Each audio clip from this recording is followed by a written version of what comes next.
Welcome to Three Count Commentaries. Well, it's not really Three Count Commentaries, it's the culture stream brought to us by the same good people as Three Count Commentaries, which is the same guy. I'm always here. This is Mongo Slade. So, today we have, we're starting early, an hour early on weeks in which I don't have to work. We start an hour earlier on this show. Usually we start at 9. Today we start at 8. Um, so that means some people will probably be a little late, but 9. Today we start at 8. So it's going to be okay. Ultimately, at the end of, it's going to be all right because it's going to be up for everybody to listen to. So we got a lot on the schedule tonight. There's a lot on the schedule. I probably will be using all of the 3 hours that I had set aside.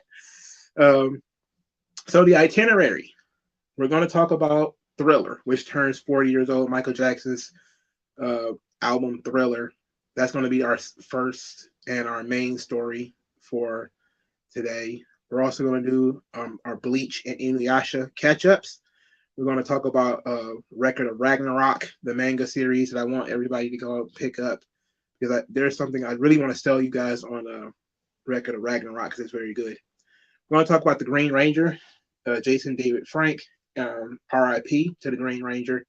We're going to talk about his feud with CM Punk, which is pretty damn funny if you ask me. Um, so that's not all. Then we're also going to talk about Mr. Freeze, the Batman villain Mr. Freeze. There was a comic book that came out recently called One Bad Day that tells the stories of the villains, and it's based off of the Alan Moore concept that everybody's one bad day from becoming a villain, and there has been individual issues released on the Riddler, the Penguin, and some others. And this week it was Mr. Freeze, and the Mr. Freeze book led to a lot of debates as people took a single panel of the Mr. Freeze comic book, placed it on the screen, and said that it was character assassination. We're going to talk about that. We're also going to look into, and in order to talk about it, for starters, I read the book. I had no intention of reading the book until everybody talked about it, so I had to read it. Then I watched the Batman animated series episode, Heart of Ice, that everybody loves so much.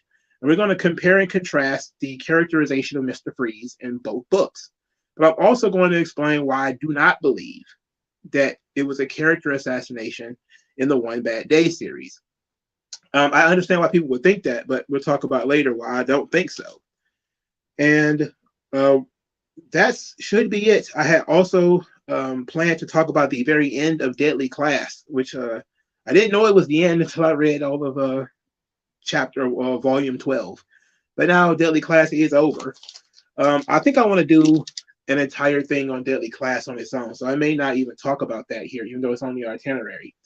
I just want, if we get there, we'll get there, but if we don't, we don't.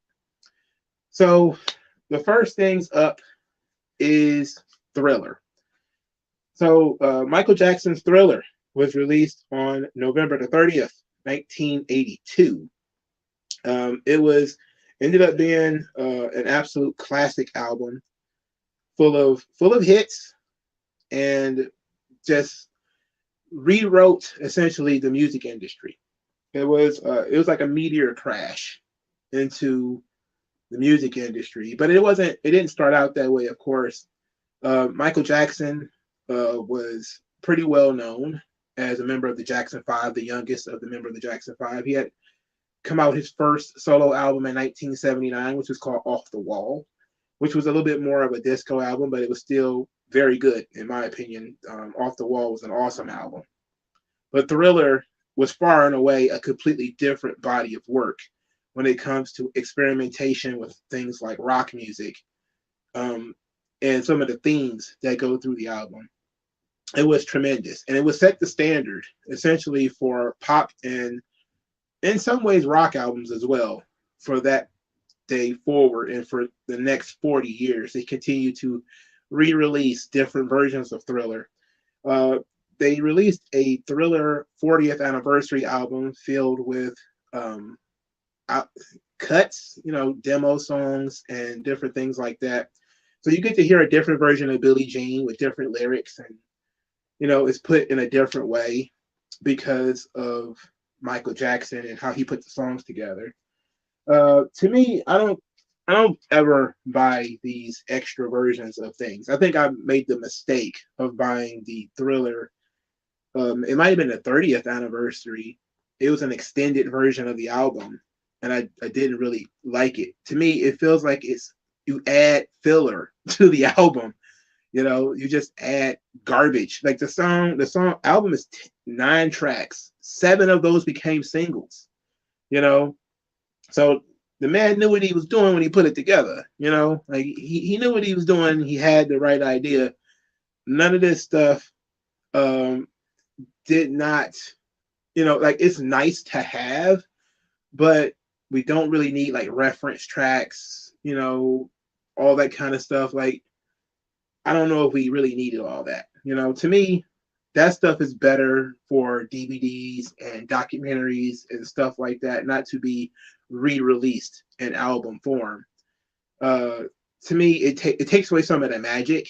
Like, yes, you want to know, you are always going to be in some way interested in how things were done, but you really still don't need to see how it was done. And in looking up Thriller 40, the most recently released, I think it's a CD or it's something that, with the reference tracks and everything. I was stupefied by how many people bought it, for starters. And then people were very upset with it. They were not happy with what the product actually was from what I saw. I don't know, some people their mileage varies on that kind of thing.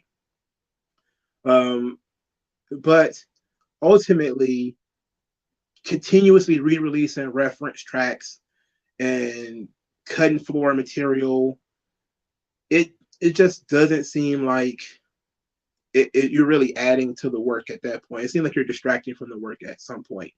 And then, of course, a lot of this stuff, when you have like the reworked Billie Jean and stuff like that, you kind of ask the question, why wasn't that stuff released earlier? Like, who decides that the 40th gets all of this crap and not the 30th or the 35th or the 25th or the 20th or whatever?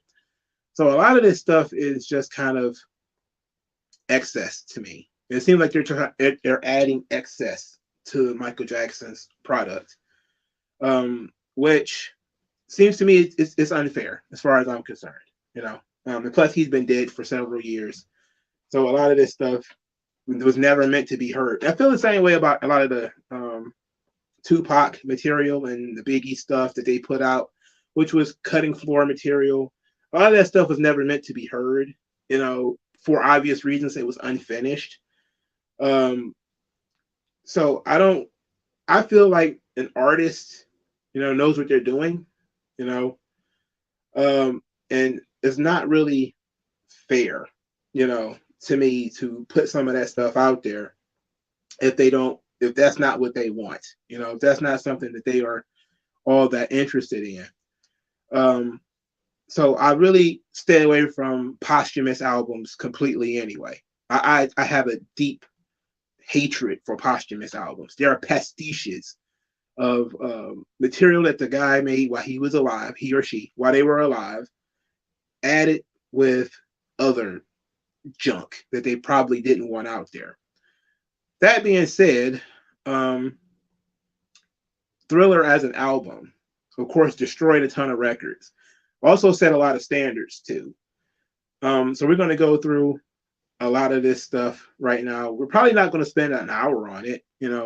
Thriller it's a very short album. You can listen to it in 40 minutes, 45 minutes. But from beginning to end, it's just, what can you say about the album that has not already been said? This album has been picked apart by every music critic since it was released. It's been re-evaluated every so often, and people still love it. It's no doubt Thriller is one of the greatest albums ever released. And I'm not going to say anything different. So I really have, like, what do I have to add to the canon of Thriller? So I really just want to talk about some of the success, and then we're going to go into some of the songs because there are some things about the the songs, specifically one song that I generally liked a lot. So the success of Thriller, which was produced by Quincy Jones, um, a lot of this you can get from the Wikipedia. You know, it's just simple. You know, I looked it up because I don't. I went to college. You know, we don't really trust Wikipedia around here. But a lot of this stuff you can actually look up. You know, it sold 30 million albums as of 1984. Of course, it sold probably hundreds of million more since then. As of 1984, it won 8 Grammys, including Record of the Year. It was a number one album for 33 weeks. Ended up going to 37 weeks before it was bumped from number one. It debuted at number 11 in December of 1982, which was about a month. Actually, well, a couple of days after it was released, it debuted at number 11. But it ended up becoming number one by February of 1983. So by the time the singles and stuff started getting released, the album sales increased quite a bit. Thriller is mostly known specifically for the music videos, and specifically the actual music video, Thriller. Um, the shooting of the music video actually started the next year in October of '83. It was, I think, directed by Max Landis' father. I forget what his name is, but if you ever heard of Max Landis, he's the screenwriter. He actually did some stuff for WWE too. He was a consultant for WWE for a little while. His dad had worked on this Michael Jackson Thriller video shoot. The video cost $900,000 to make. They came up with the money, but Michael Jackson paid $150,000 himself. Yes, his name was John Landis. Um, the Michael Jackson paid $150,000 of it himself. They sold the documentary rights to MTV and Showtime. MTV paid $250,000, Showtime $300,000. Epic Records put up $100,000. That meant they were still $100,000 short, and that's where they came up with the making of documentary, and they were going to sell videotapes. They ended up selling 350,000 copies of the videotape at $29.95 per unit. They sold over $10 million in videotapes, which was well over the the budget of the video. So it was tremendous. And as of 2013, they sold 9.5 million units of the making of Thriller. And it created a whole new industry of people being interested in behind the scenes stuff when it comes to the music videos. Thriller itself, of course, was essentially a mini movie. It had the horror elements, which, you know, it was something that we watched in school pretty much every Halloween season. It was sit down, popcorn. I went to a woke middle school, and every single Halloween, popcorn, auditorium, play Thriller. It wasn't that long. It didn't take a lot of time out of your day. So I grew up with Thriller like in my brain. We also celebrated Kwanzaa. The first time and pretty much the only time I actually had any opportunity to celebrate Kwanzaa. So, you know, it wasn't out of line for my school, but it created an entire industry, and it created something that you would see with Michael Jackson later, which is essentially these mini movies that he would create. And he would, of course, popularize this going forward, but it was also something like the wild and crazy music videos that was picked up by Busta Rhymes. And Busta Rhymes, I was watching the Give Me Some Mo video, I think it was yesterday, and it didn't tell a story like the Michael Jackson videos. It was just a lot of weird camera angles and a lot of fun stuff happening. But you can tell that a lot of the Busta Rhymes, especially the video he did with Janet Jackson, a lot of that stuff was inspired by Michael Jackson and how he put together the music videos specifically for this album, being Thriller, Beat It, you know, Billie Jean. Yeah, we had to leave class to listen to Michael Jackson. Yeah, we it was about 15 minutes of it of our day was dedicated to Michael Jackson every Halloween, and I didn't hear anybody complain, because we all loved Thriller, and at the time, not everybody had a VCR. I know I'm kind of giving my age away, but not everybody had a VCR. It wasn't, there was no YouTube, there was no cell phones for you to look it up. Some of us saw that video at that time. For some people, it might have been the first time they ever saw it. For some other people, it was the first time they saw it since the previous year when they seen it. So, it was one of those things where it didn't come on regularly. Um, so yeah, Mike had, I think, three or four sisters. Rebby, Janet. There's the one who tried to the one who got the nose job. She tried to make an album. What the fuck was her name? I don't know. Somebody knows. But he's got like three or four sisters. He has quite a few sisters. Janet isn't his only sister. Because there's a lot of them Jacksons. There's like 12 of them. Or it's like yeah, I think it's about 9 maybe. Because I know there's 5 boys. There's at least 3 or 4 girls. No, Rebby is one of his older sisters. Janet is his youngest sister. There's another sister, because Rebby supposedly raised one of Janet's kids. Supposedly Janet had a secret kid. Latoya, that's her name. Latoya Jackson. Yeah, that's the one I was thinking of. So it was Rebby, Latoya, Janet. Those were his 3 sisters, and of course he had 5 brothers. So there was a lot of them Jacksons, and all of them got into the music business in one way or another. Honestly, to varying degrees of success. But of course Mike ran away with it. Janet was actually not a bad actress either. She was on Good Times. She was Penny on Good Times. For a lot of people who might not have been old enough, or maybe you didn't watch enough Good Times to know that she was on there. And I was talking. It's ironic because I was talking to somebody earlier about Chloe Bailey. I don't know if y'all know who that is. I really don't even know who that is. But people was giving her a hard time for some stupid song she made. And I didn't really know who she was because I've seen the girl's face. She's a pretty girl. I've seen her face a bunch of times, but I don't know her. She's not in my age bracket. I don't listen to that stuff. I don't know. So I looked her up and found out she's like 24 or something like that. And I was like, what? She's a kid. And then you realize that she's kind of been doing music since she was a child. And she kind of grew up in front of the TV. And so people were not feeling the more adult themes that she's now tackling with. And I said all that to talk about that's kind of how Janet was in the 90s, because everybody knew that she was Penny from Good Times. Nobody really thought that she was sexy. She was a kid from all they knew. So in the late 80s, when she started doing like Miss Jackson If You're Nasty and all that kind of stuff, it was her trying to reinforce to people that she's an adult now. So by the time something like The Velvet Rope came out and she was doing the I Get So Lonely video, which was awesome to me because I didn't see Penny from Good Times until it was in reruns already. So I already knew Janet was an adult. When I was a kid, she was an adult. I wasn't attached to Penny from Good Times. So when I saw her in that video, I was like, wait a minute. Wait a minute. But that's kind of what Chloe Bailey is going through right now, where people will not let her grow up.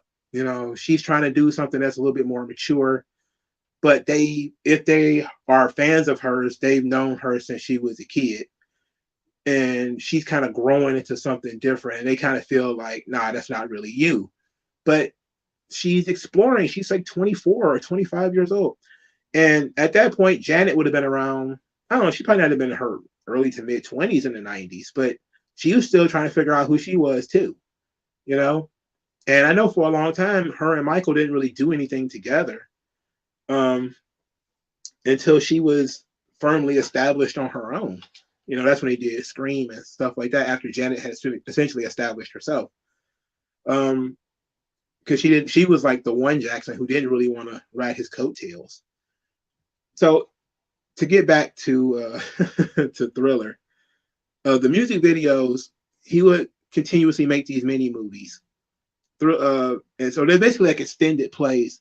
This, of course, led to Moonwalker, which was fantastic. Moonwalker is tremendous. It's for basically the music video for Smooth Criminal. And well, the Moonwalker was I think a whole movie, but the music video for Smooth Criminal was like 20 minutes. The Way You Make Me Feel I think it was another one that he did. Was it The Way You Make Me Feel, or was it? It was another one. No, The Way You Make Me Feel is a different song. But he did some other videos that were sort of extended. Remember the Time. Remember the Time was a music video that actually aired during an episode of The Simpsons. So I remember people talking about that when I was a kid, that they were going to show the Remember the Time music video during an episode of The Simpsons. So I was blown away by Remember the Time is still my favorite video because it has just about everything you would expect from a Michael Jackson music video. It has, number one, Michael Jackson being magical, which is always important when you're dealing with Michael Jackson. You have to realize you're dealing with a magical being. He's a genie of some sort, of some description. He always has powers in these videos that other people don't have. Cameos, specifically actors and actresses, who are usually his friends and people that he knows. He brings them in to do the music video. So it's always fun to point out people that you knew, especially when I was a kid. I'm like, is that Magic Johnson? I was watching basketball at the time. I knew who Magic Johnson was. So you would see those kinds of things. And he would always tell a story in the videos. The video had a story to it. Michael meets girl, Michael enchants girl falls in love with Michael. The end. Which, why wouldn't you? He's spinning in circles and turning into gold dust. Why wouldn't you love that? This guy rules, of course, right? So you see this, it all began with Thriller, and the big budget of the video. I mean, paying $900,000 for a music video in 1982, 1983 is ridiculous. That is absolutely over the top that they would pay so much money for a music video. But they did. And they had faith that it would actually work. And then they ended up making over $10 million on the damn video of selling the making of. It's wild. Really wild. What's even wilder is that the record label even continued to fund this thing. Epic Records put in another $100,000, which, you talk to artists about music videos and stuff like that. One of the first things you'll get is that, the label doesn't want to push things. They don't believe in stuff.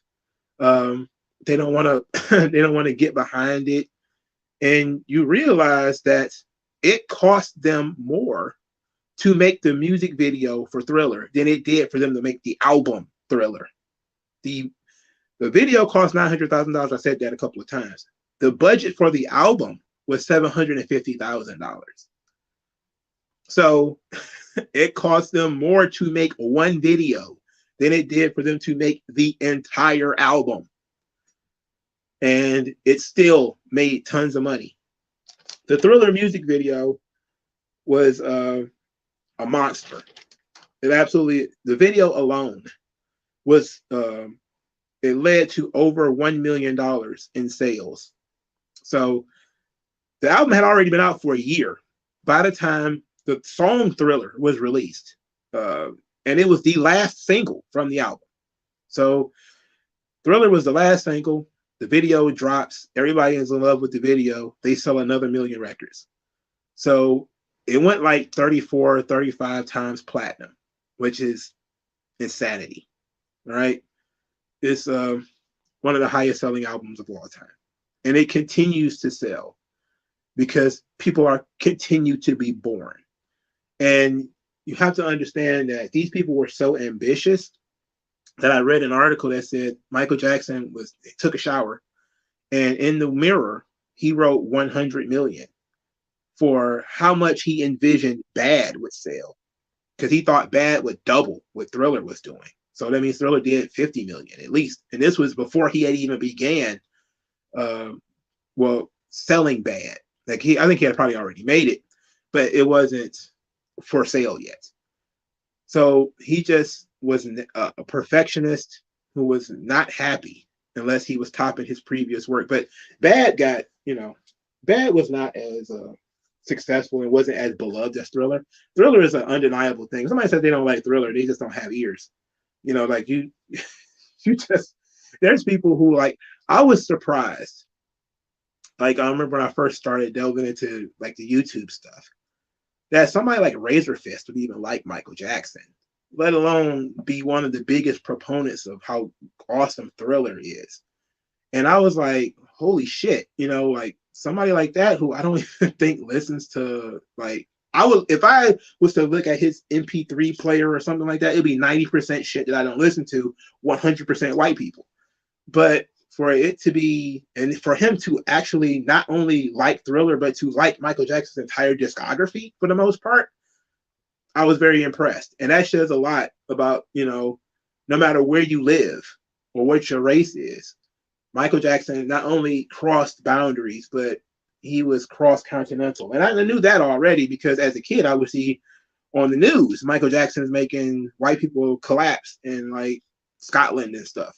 Places I couldn't find on the map. Michael Jackson's got people collapsing and going to the hospital from dehydration because he, came on stage in a Chinese suit and that was it. He didn't really do anything yet, so it was very, very impressive. And it says a lot about ambition, the balls that Michael Jackson had. But of course, the success of Thriller led to a lot of people, being jealous and a lot of people not liking him, which is probably why Bad was so heavily criticized. And his behavior was also kind of awkward. So a lot of it was, people not really feeling Michael Jackson because he is dominating the music business for, 2 or 3 years. He won 8 Grammys off this album. Album was released in 1982. He's winning fucking Grammys in 1984 for this album. Album's been out 2 years already. Like how often does that really happen? Because he's continuously releasing singles. How often does that really happen? Again, the actual song Thriller was not released as a single until 1983, November of 1983. So almost exactly a year as the album came out. So it was pretty wild, And yeah, Off the Wall is very underrated. It's a hilariously underrated album. And for a long time, I actually preferred Off the Wall to Thriller, but there's no debate really when it comes to the best album in his discography. It's just that we can talk a lot about Bad, we can talk about Off the Wall, but there's nothing touching Thriller because he's trimmed the fat.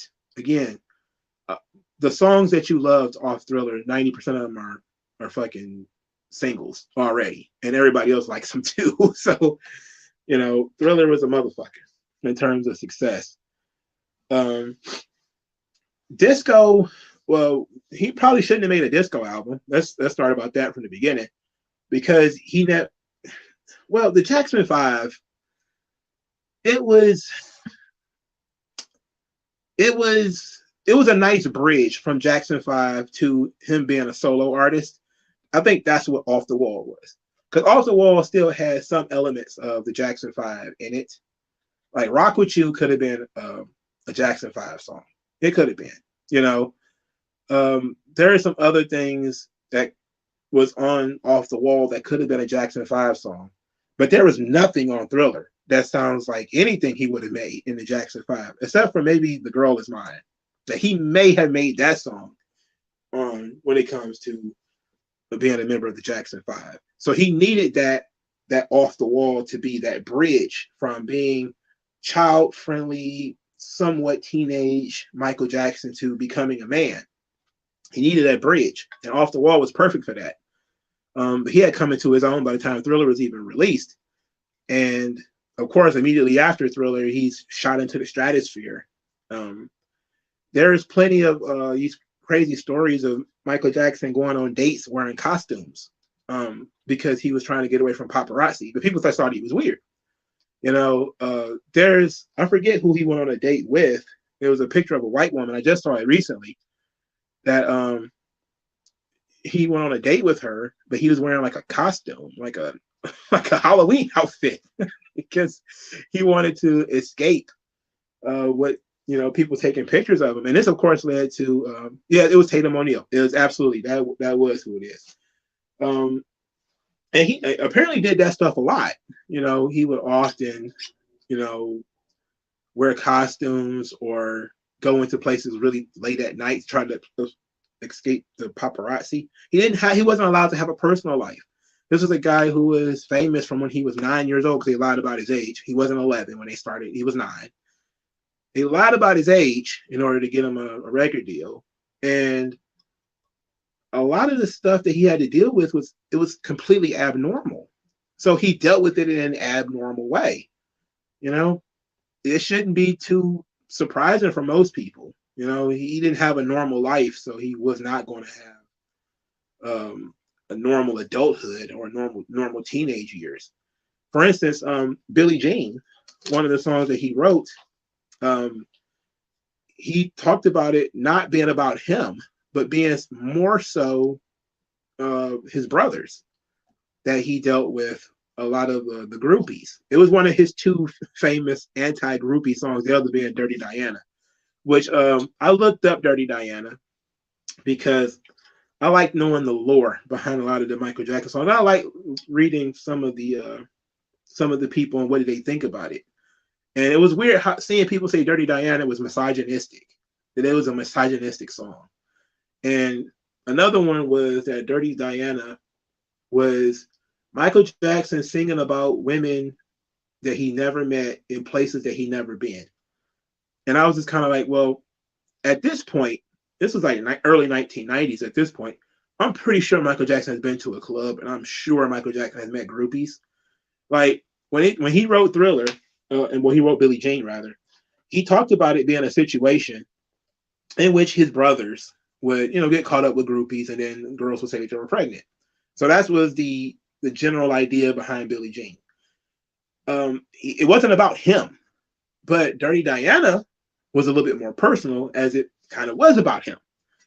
But the general idea of the song is the same. It's an anti-groupie record, but nobody says that Billie Jean is misogynistic. They say Dirty Diana is misogynistic. Yeah, see, that's the thing. Like, a lot of these people who are critiquing the Michael Jackson, again, they have personal beefs by this point.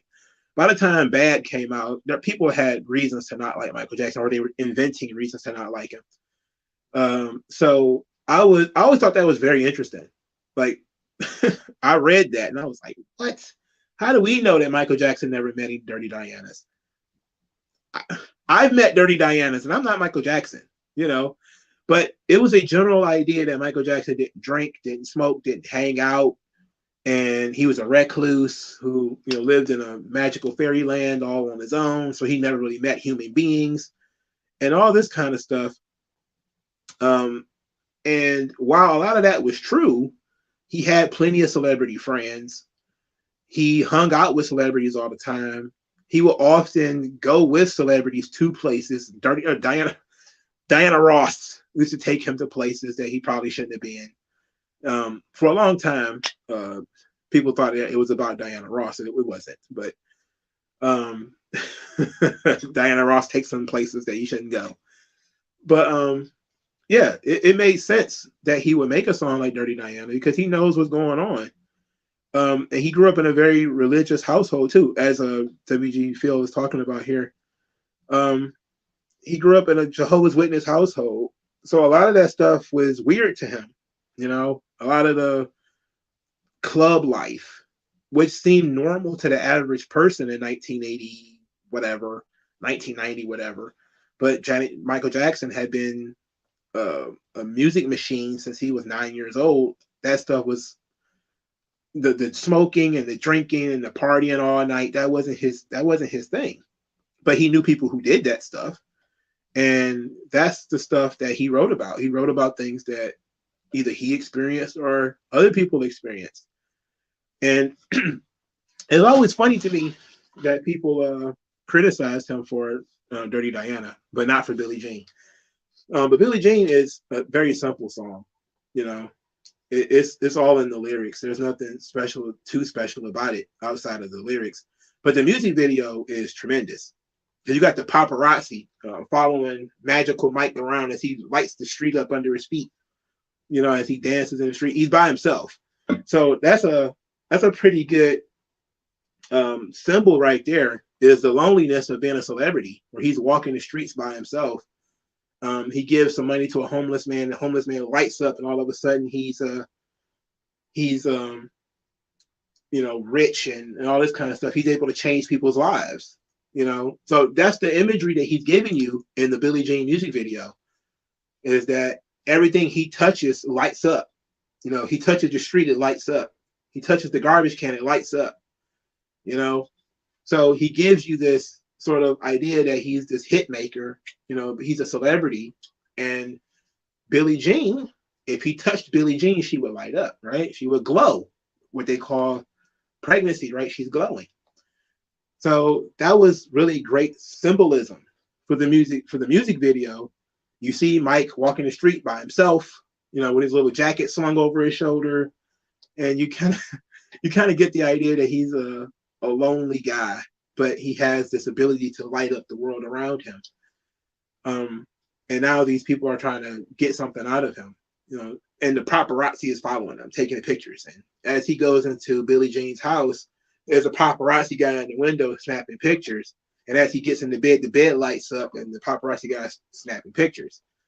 So I think he really told an excellent story, and it was excellent symbolism behind the Billie Jean music video. And it is my second favorite song on Thriller. I fucking love Billie Jean. It's a song that I can listen to pretty much every day. You know, it's excellent. And the music video adds a lot to it. I like it more than Thriller. I tend to recognize that songs like Thriller and Beat It, which we're going to talk about in a moment, those two songs appeal to a certain demographic. It appeals to white people, you know. I don't know what else to put it, because of the rock tinge of Beat It and Thriller. They liked it because of that. While I was more of I come from the soul and R&B background, so I was more into Human Nature and Billie Jean. Human Nature is my favorite song on the album. It's one of the only songs on the album that doesn't have a music video. But when you just look at the story of Human Nature, it would set the standard for Michael Jackson and the kind of tracks that he would do later on, like Heal the World, and They Don't Really Care About Us, and Earth Song, and the silly song from Free Willy, which I love to death, Will You Be There? There is just, Human Nature sort of started that, you know. Now you could say it's probably started with Ben, but it was Human Nature that really kind of made Michael Jackson something that was global, that cared about all people and was cross-cultural, and turned him into this almost religious figure. And Human Nature is that track for me. I love Human Nature. And it was crazy because until I sat down and listened to the entirety of Thriller myself, I didn't know the song existed, because again, it was the one song that did not have a video. I think Human Nature and I think Baby Be Mine did not have music videos. Everything else did. So Human Nature is my favorite Michael Jackson song, and it's my favorite song on Thriller. And it was awesome. WG Phil says Baby Be Mine is probably my top 5. His B-sides are awesome. Yeah. He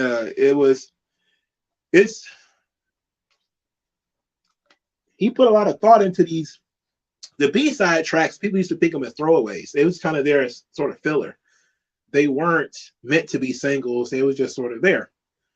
That being said, Mike was not one for throwing away records. You know, like he was going to put some effort into something. It was going to work. But Lady of My Life is my third favorite Michael Jackson song. and well, my favorite song, third favorite song off Thriller, and is another one of my favorite songs on the album. Uh, it's just very romantic. It's a very sweet song, and it's very mature as well. And it seems to me that it's this next step from Girlfriend, which was on Off the Wall. And it's weird how Michael Jackson manages to do that, where he'll have songs, then he'll have a companion song on the next album or the album in the future, where you can see how these songs click together. Um, so it was interesting. Yeah, PYT was an interesting track. Um, I don't know why it doesn't get the love that it should, but I think most of it just comes from people being weird about the. I think there was a video for "The Girl Is Mine," wasn't it? Because I think Paul McCartney. I remember seeing a Paul McCartney Michael Jackson music video. It might have been for a Paul McCartney song though, but I do remember seeing a music video for Paul McCartney and Michael Jackson. I don't know what song that was though. I don't remember off the top of my head anyway. Maybe if you had the song title, I'll remember it. Say, say, say. Say what you want. Yeah, I know that song. Yeah, I know what it is. Okay, that makes sense. Jehovah's Witness are not a real church; is more of a cult. Same thing with the Mormons. I'm not gonna get into what the Jehovah's Witnesses are.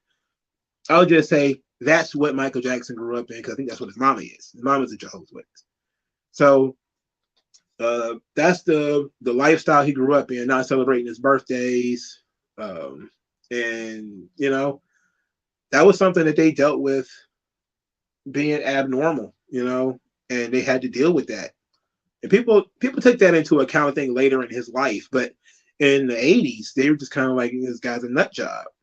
He's wearing costumes out on dates. Like, we know it's Michael Jackson. He's wearing the shiny suits, the Captain Crunch joints with shades and everything. He's wearing, shiny gloves and stuff like that. But mostly a lot of the heat came from people who were jealous, like I would have loved to have been Prince when Thriller dropped. Like there's sometimes you just have to be in a place to see something happen. Like I would have loved to have been sitting in the room when Jay-Z first heard Ether. I would have just loved to have been sitting there, doing a crossword puzzle or something like that when Jay-Z hears Ether for the first time. Like I would have paid money to be in that room. I would have paid money to be in that room. And I would pay money to be in the room the first time Prince heard Thriller. I would pay money to be in that room. Not saying that Prince was a hater. I love Prince. But it became pretty clear that Prince was not a big fan of Michael Jackson. And he spent his entire career chasing Michael Jackson and never really got there. But he had his own greatness. He was fantastic as an instrumentalist. Michael Jackson had a better voice, but Prince knew how to sing the songs that he wrote, and how to accompany the songs that he wrote.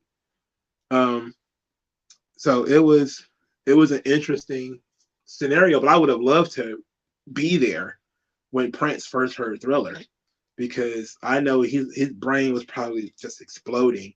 And he probably just wrote it off as saying, Quincy Jones did all the work. Mike didn't do anything, which, sounds like something Prince would probably say is, he didn't play any instruments on the album, so he probably didn't care, but it would have been interesting just to be there, just to hear him and his, both Prince and Michael Jackson, despite the fact that there is so much alike, despite the little playful rivalry between the two of them, they're so alike. Like who they really are is so different from the images that they put out there. Like Prince's voice is incredibly deep, despite the fact that he sung high and he always looked weird.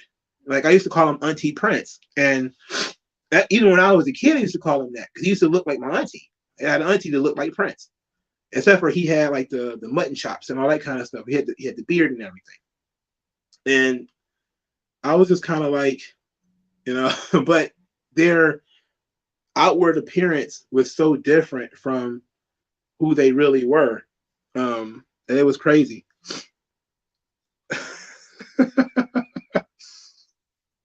Yeah, Mike wanted Prince to do bad, but your butt is mine. uh, After Bad, though, a lot of people came after Mike. That's when we started seeing James Brown and MC Hammer. Even though Michael Jackson was inspired by James Brown, James Brown was an old man by this point. James Brown had a problem with him. That's where he did the MC Hammer video thing, where it was MC Hammer and James Brown dissing Michael Jackson. It was stupid. It was real dumb.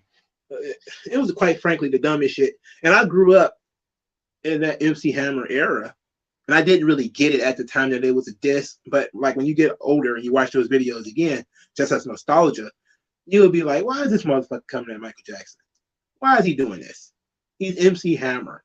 And you've realized MC Hammer was very successful, but he wasn't Michael Jackson successful. So it was just the dumbest thing in the world. But Purple Rain was tremendous. I will put Purple Rain right behind Thriller as albums that you absolutely must listen to. If you are a fan of music and you like different musical genres, that's one of those albums. There are probably like 5 or 10 of them that I say from different musical genres. Black people don't really fuck with rock music though, even though I think Purple Rain is probably a little bit more funk, but it was kind of, I don't want to say going out of style because there was Rick James at the time.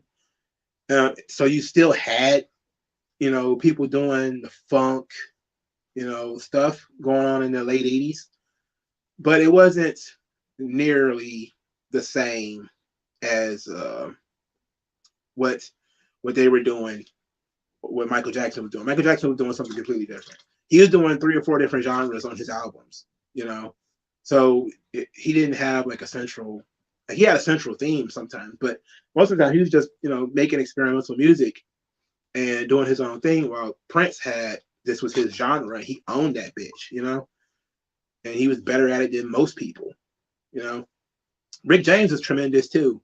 I wish he didn't sing, but for fuck's sake, he was great. We play Rick James songs around here to laugh.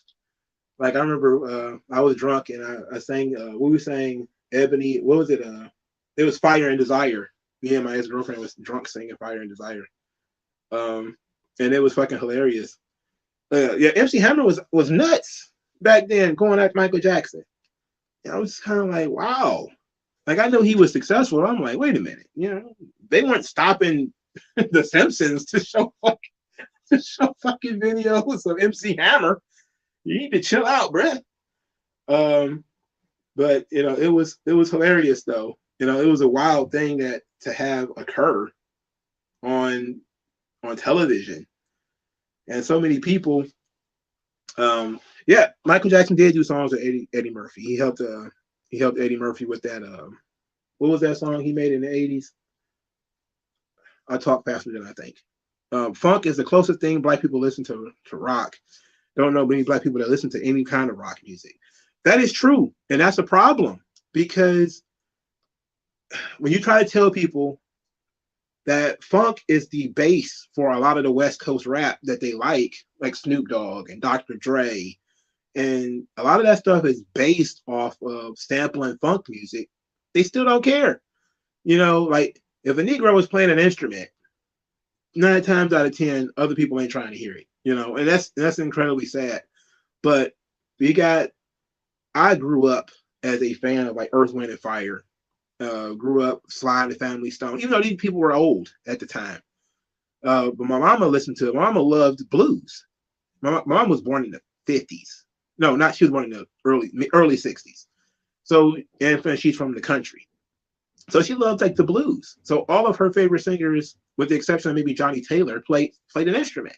Most of them played the guitar, But when she went in the 80s, when I was born, there was very few top tier Black musicians.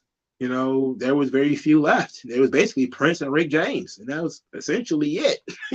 Like there were some, but there was no Patrice Russians. There was not anybody like that there.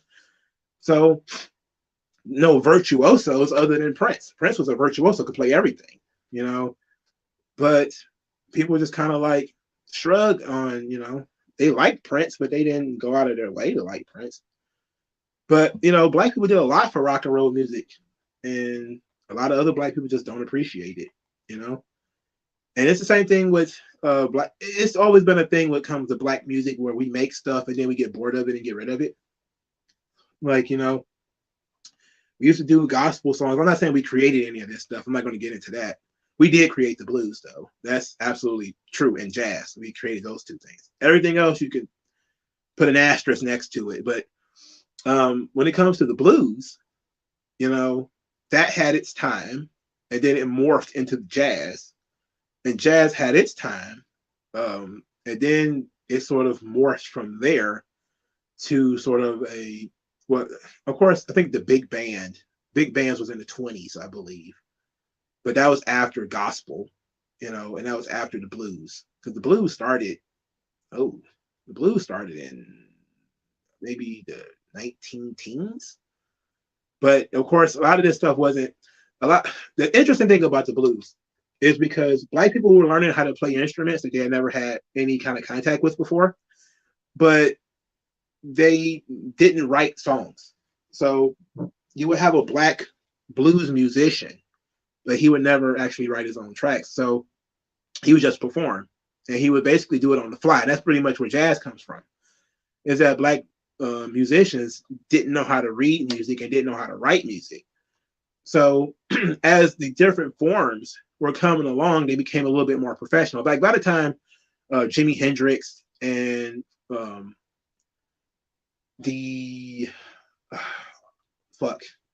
George Clinton's Funkadelic. By the time they came along, black people was actually doing stuff. But Funkadelic was just like 400 people, you know, and it was very hard to keep track of who was on what records, and that became a big problem when it came to like royalties and stuff.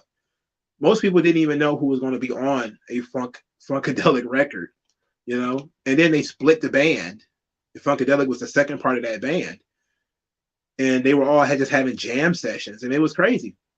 But you started seeing that kind of shit, and black people just chew up a scene, and then they just dump it and go on to something else. And rap music was basically right after they got done with funk and disco, it spun into hip hop, which became nobody playing any instruments, but somebody got two turntables and a mic, and that was it, you know. So yeah. If you're from the South, your people listen to blues. Yes, absolutely. The blues is one of those things where you don't see too many young people listen to the blues, but they know the songs. Like they know the names: Bobby Blue Bland, B.B. King. They know who these people are. They don't listen to them. They know who they are. Johnny Taylor. You know, around this motherfucker, you likely to hear Johnny Taylor at any point in time, or somebody jokingly busting into My Last $2. You know, you know, so it was great.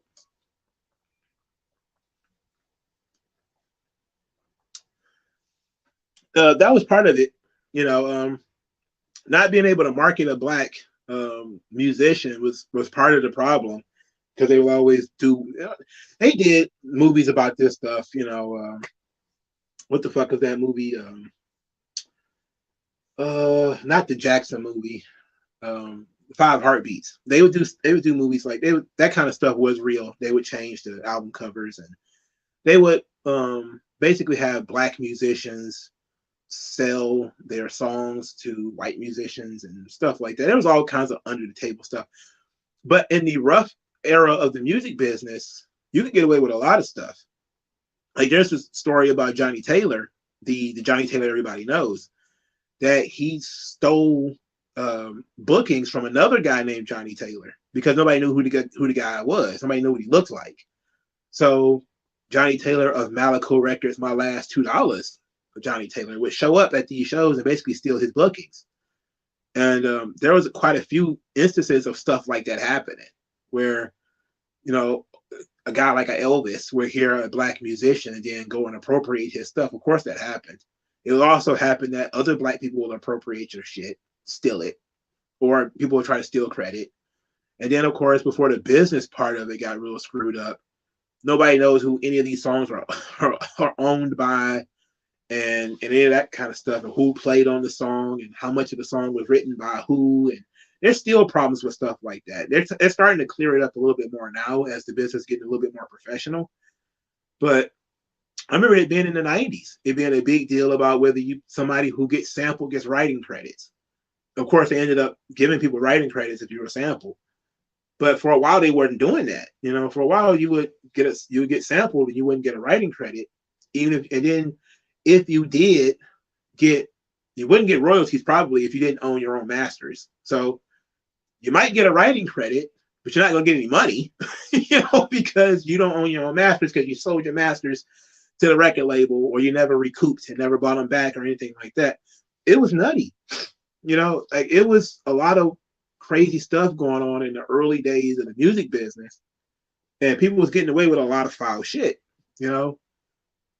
I was shocked to hear that dudes would just take another dude's set, like just show up and sing songs. Dudes would sing other people's songs, stealing their songs and stuff. That at one point there was, I think, 2 or 3 versions of the Temptations touring at one time, of former members of the Temptations, because there was no copyright. So it was like the Temptations were over here, but the Temptations were also all the way out there too. And you'd be like, wait a minute, how is there two bands? But there was, there was Temptations everywhere. So that kind of stuff happened a lot, and they had to clear it all up. And then it became the record label will own names, and they will own albums, and then they started doing 360. I stopped paying attention to music when I heard about the 360 deal, because I was like, that's absolutely ridiculous. And I can't believe people was even falling for that one. But they were, they were falling in line with the 360 deal, and people still doing it. And I'm like, whatever. You already don't make any money off of your record sales. And I was shocked to hear that. And it's still surprising to a lot of people today that your favorite artist does not make a lot of money off of actual sales.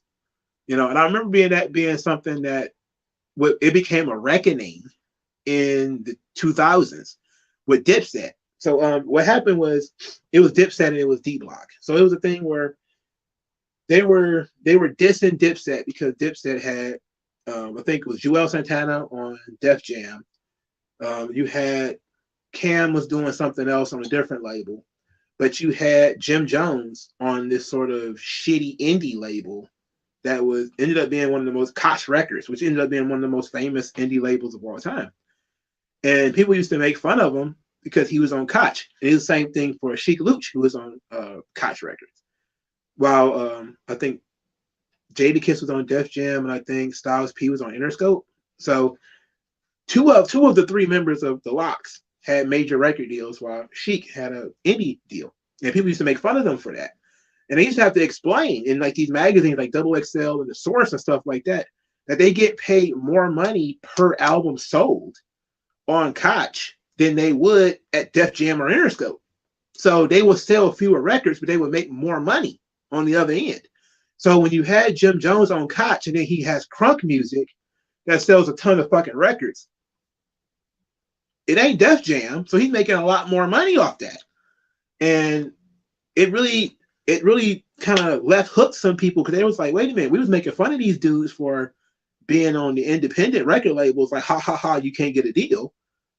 But then if he makes a hit and he sells a ton of records, he's going to make more money on the other end, as opposed to if you sell a lot of records on Def Jam is going to take most of the money. Speaking of which, I think Michael Jackson at the time was making more money off his albums than other people. I think he's making a whopping $2 off of every record sold of Thriller.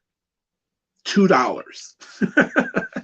So if you paid $10 for Thriller, only 2 of those dollars went to Michael Jackson. The music business is dirty if you think about it in that way.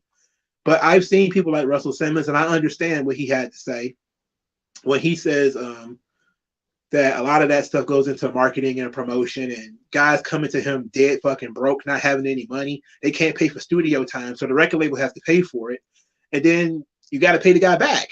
So a lot of that stuff it makes sense if you sit down and think about it, but most people just look at it and say, well, guy makes 50 cents off of every album, so he's not making any money. And it's like, that's true. He's not going to make a lot of money. But how much of that shit was the label gave him up front, and they would brag about how much they would get up front. Like 50 Cent was like one of the first rappers to get a $1 million upfront pay. And before it became a big deal, they gave us like Papoose. But 50 Cent was one of the first ones to get that. He made that money back. Other people got a nice little advance and couldn't pay nobody back. Mace is still looking for royalties from Diddy. He's not going to get them. You can forget it. Tupac, I'm sure, is still looking for his royalties from Death Row. You can forget it. For starters, Death Row bailed this fool out of prison. So no, he's not getting anything. And that was the saddest thing if I learned that story, is that Tupac essentially died broke. He died in debt, which most people do. Michael Jackson also died in debt, and so did Prince. But you learn these people still had a lot of money, trust me. They had outstanding debts. But Tupac really didn't have anything, because he was in the hole for Death Row for so much, because they had bailed him out of prison, because the deal that he signed essentially on a fucking napkin didn't really entitle him to too much of anything. The guy just wanted to get out and make music, but in the end, he wasn't making nearly as much money as he probably should have off the records he was selling. That's the shystiness of the music business. And you can take advantage of rappers quite a bit with that, because they get into so much legal trouble that the label can come in and bail them out. They did that with T.I. T.I. got into so much legal trouble, the record label would step in and bail him out. And that's why people think T.I. was a snitch. They didn't really understand that Interscope was bailing him out quite a bit of that stuff. He probably still is a snitch, but Interscope was bailing him out. And that was a recurring thing with rappers. The labels were paying for lawyers. The labels were paying for lawsuits. The labels were paying for that kind of stuff because they didn't want to tie the artist up too much. And that actually led into the Michael Jackson sexual assault thing with the kid. A lot of that was the label putting pressure on him, lawyers putting pressure on him, and they wanted to get him on tour so he can make more money and sell more records. They didn't got time for him to sit here and argue about whether he molested this kid or not. So they just said, hey, give the kid $20 million. And so then he did it, and it was dumb, and it fucking ruined his life. And it should follow him for the rest of his life. But people don't care enough about the story to look into it and see what was going on. But there's plenty of stories about rappers getting jammed up, and you be like, how did he get out? And they'd be like, well, ask the question, did the label care enough about him to bail him out? When Tupac was in prison for rape, the label didn't care enough about him to get him out. They didn't care. They just let him sit because he wasn't selling any records at the time.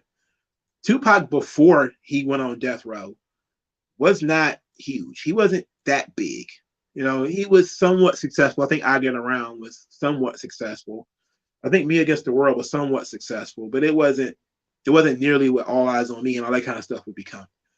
So they didn't really care that much about him sitting in prison. They didn't give a shit, really. He was just another statistic. But once he got out, he was in debt because the lawyers' fees and all this kind of stuff that the label was covering put him behind. But they don't talk about that shit either. They just talk about how Suge Knight stole all his money. Michael was going to own Marvel if it wasn't for the Chandler case. I think people say that's kind of stuff like Bill Cosby was trying to buy NBC, and then people popped up and wanted some money from him.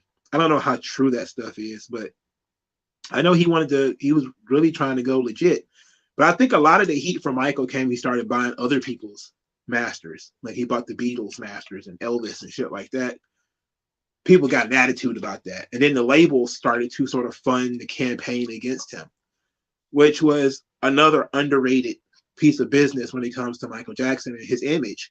Because how much of that was people trying to destroy his image so that he could lose business and he would have to sell his masters, which ended up happening after he died. Haha, ironically, right? Same thing with Prince. These guys who didn't like the record labels that they were on, they fought hard to get off these labels, and then as soon as they died, the fucking family sell it right back to them. So it was nutty. Gray said apparently Tupac was supposed to join Goody Mob when he got out of prison. Suge Knight beat them to it. I don't know if I believe that one. There's a whole lot of Tupac was supposed to stories. I don't buy into most of them shits. You know, like all that. I was one of the last people to see Tupac alive stories. Like I believe Snoop Dogg when he said it because it makes sense. But there was a couple of other people who were like, "Oh yeah, I was with Tupac like a day before, 2 days before," and I was kind of like, oh, I don't know about that one. Everybody got a Tupac story. I don't know. Stan Lee said he was going to buy Marvel to play Spider-Man, but couldn't afford it due to the lawsuit. I don't believe that because Michael Jackson, even after the lawsuit, for starters, insurance paid a lot of that lawsuit. Then the label paid a lot of it too. And Michael Jackson went on tour and made 5 times as much as he lost in that lawsuit. So maybe he's saying he didn't want to sell it to him because of well, Stanley didn't own it anyway, so it wasn't like he could have done anything about it. But because Stan Lee he never owned Marvel. Marvel had been going through a couple of hands by that point. But Marvel almost went broke in the '90s, so I do believe that he probably would have been in the room if he really wanted to. But to sort of finish up with Thriller before we move on to something else, Beat It. Beat It was my favorite song as a kid. And I didn't really know what it was about. But when I grew up, it became sort of an anti-gang song. It's something that nobody really picked up on. When you look at the music video, you could tell that it's inspired by The Warriors, the movie from the 1970s. But when you look at the lyrics, it's what you would call in modern terms a challenge to traditional masculinity. You know, it doesn't matter who is wrong or right, just beat it. Leave. Just leave the situation. And you realize that I looked this up just because I was interested, and I was like, well, Michael Jackson was a guy who, if you know songs like Human Nature, he pays attention to what's going on in the world. And he specifically used the movie The Warriors was about gang culture, and gangs was a big deal in the early '80s, and yeah. So you had in 1980 in the U.S. you had 633 gang-related killings. So this would have been on national news. Bloods and the Crips would have been known to everybody. And the Juvenile Justice Bulletin says that the 4 reasons for gang violence were honor, turf battles, power, and profit. When you look at Beat It and you look at the lyrics, it's a direct challenge to the honor wing of this thing, of not being so prideful that you try to fight, that no one went to back down, no one went to walk away, is a very important element of surviving in urban areas. And for Michael Jackson to make this song and for it to be a huge hit when it comes to Beat It, it's something that people were singing, even if they weren't paying attention to the lyrics, is important. It was a song that fucking Ronald Reagan actually liked. So it's like this guy, Ronald Reagan, probably couldn't find a person who's on the political scale further away from Michael Jackson. And he actually used to use the song in commercials and stuff. So it was great. WG Phil says, "Want to Be Starting Something" is probably the most recognizable song from Thriller. I don't believe that. I think Thriller is the most recognizable song from Thriller, or Billie Jean, one of those two. "Want to Be Starting Something" is big though. It is good. I think if you hear it, like you hear the opening chorus, you'd be like, okay, the opening track, yeah, you can probably believe that. It says "Bad" was an anti-gang song. It was based on a college student who made it out of the hood but got killed after semester break. That's wild. And you know what? I don't doubt it, because A lot of people criticize Bad as being sort of the leftovers from Thriller, even though I don't think that was true. I think he did, probably some of it was, but he leaned more into the rock stuff when it comes to Bad. He OD'd on rock, especially when it comes to Dirty Diana. He OD'd on it. But like I said, it makes sense that he would have these songs that were sort of companion pieces that have some of the similar themes, telling a similar story on these albums. And Bad was, a companion to Beat It. If you look at the music video, it's very similar. You know, let's see. Special J says, as a guy who grew up in Compton in the 80s and 90s, gang culture isn't what folks outside of the West thinks. It says, but man, I'm an off the wall kind of though. I don't know. What do you mean by it's not what people think it is? Because gang culture didn't really get on my radar. Because again, in Detroit, we had people rep their blocks. It wasn't Bloods and Crips and Latin Kings in Chicago or anything like that. So I didn't really have to deal with that kind of shit. But it was definitely where you from, where your mama live, that kind of thing. But my introduction to gang culture was in all of the fucking rap music that was coming out. The Snoop Dogs and the Boys in the Hood and all that shit. What started coming out was my introduction to gangs. And I understand a lot of it was overboard. A lot of it probably wasn't as realistic. But at the same time, I was hearing a lot about Bloods and Crips when I was a kid. I didn't see too many of them, but I heard a lot about them.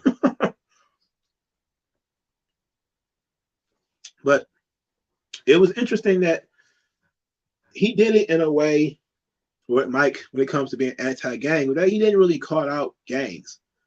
He based it on a movie, The Warriors, which was a movie about gangs, So it was interesting. And you see how he kind of parodies it by, being the guy who brings the gangs together in the music video and they're all dancing together and everything. And that's badass. That's pretty fucking cool, man. And it was all about togetherness and unity with Michael Jackson and not division. And I always thought that message and that image stuck with him through the rest of his career because he never strayed away from it.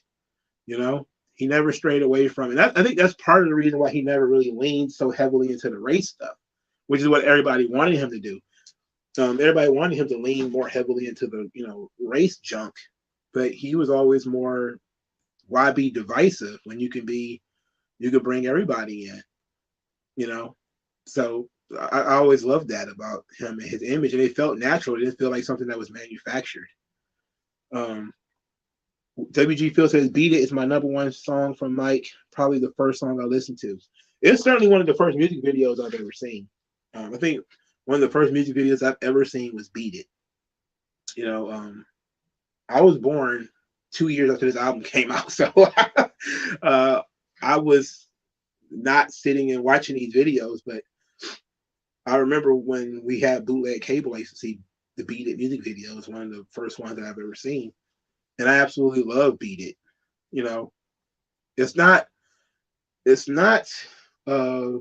It's in my top 5 because of favorite songs off this album.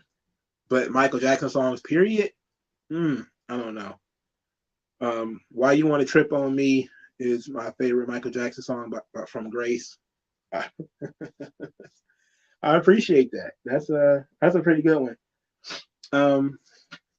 I always liked Will You Be There? I always call it the silly Free Willy song because that's how I know it. But that song is very moving. It's very touching. It's very emotional.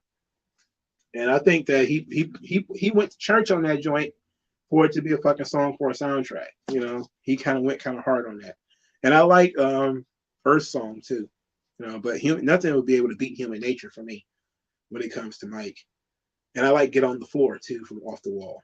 That was tremendous. That bass line on there was nuts. It's a nutty bass line. But Michael Jackson was, pale skinned by the time I really was paying attention to him. Remember the Time. It's another one of my favorite Michael Jackson songs. Like that's the video was fine. but the song in of itself was excellent. That was my era of Michael Jackson, which was that I kind of grew up with, was the bad era of Mike. And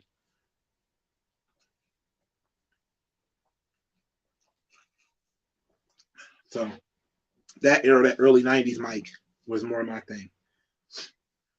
You know, black and white. It's black, it's white. I love those videos as a kid, man. And it's special. Mike he said, why did he go white? He had vitiligo. He was just even the skin color, even his skin out. Um, this was, people didn't believe it. Like, I first heard about the vitiligo stuff probably in the late 90s, and I was like, yeah, right. He just bleached his skin. But it makes sense when he got older, because he did have vitiligo in his corpse. He still had some discoloration. He didn't completely bleach his skin, but he wanted to be even, you know. So vitiligo was real. The vitiligo stuff was real, you know. And he tried to explain. That's another one of those things that he tried explaining to people, but they weren't trying to hear it because they didn't think that kind of stuff happened to celebrities. But he did get a bunch of perms and shit. Like, he permed the shit out of his hair, But then again, a lot of people did at the time. Like, he didn't do anything special when it comes to perming his hair, but he did go to the extreme when he had pale arms and legs. Like when he did Keep It in the Closet, and he was in that music video, and you could see his upper body, and you could see that he had pretty much evened out his entire skin color. Yeah, he got his nose done. I think that was more of a mental thing, because just about all of the Jacksons got their nose done, because a lot of them hated Joe, and Joe Jackson had the same nose, so a lot of them went and got a nose job. And I think that was mostly what that was. I don't think that was self-hate as much as it was kind of like, fuck Joe Jackson, I'm gonna get my nose done, so I won't look too much like that fool. But Thriller is, of course, one of the greatest albums ever created. It's in the Library of Congress, where it should be. Just about everybody who's ever born should at least hear Thriller at least once. Even if they hate Michael Jackson, you got to give Thriller its props. As being a musical genius. WG feels like he got a nose injury during the Triumph tour.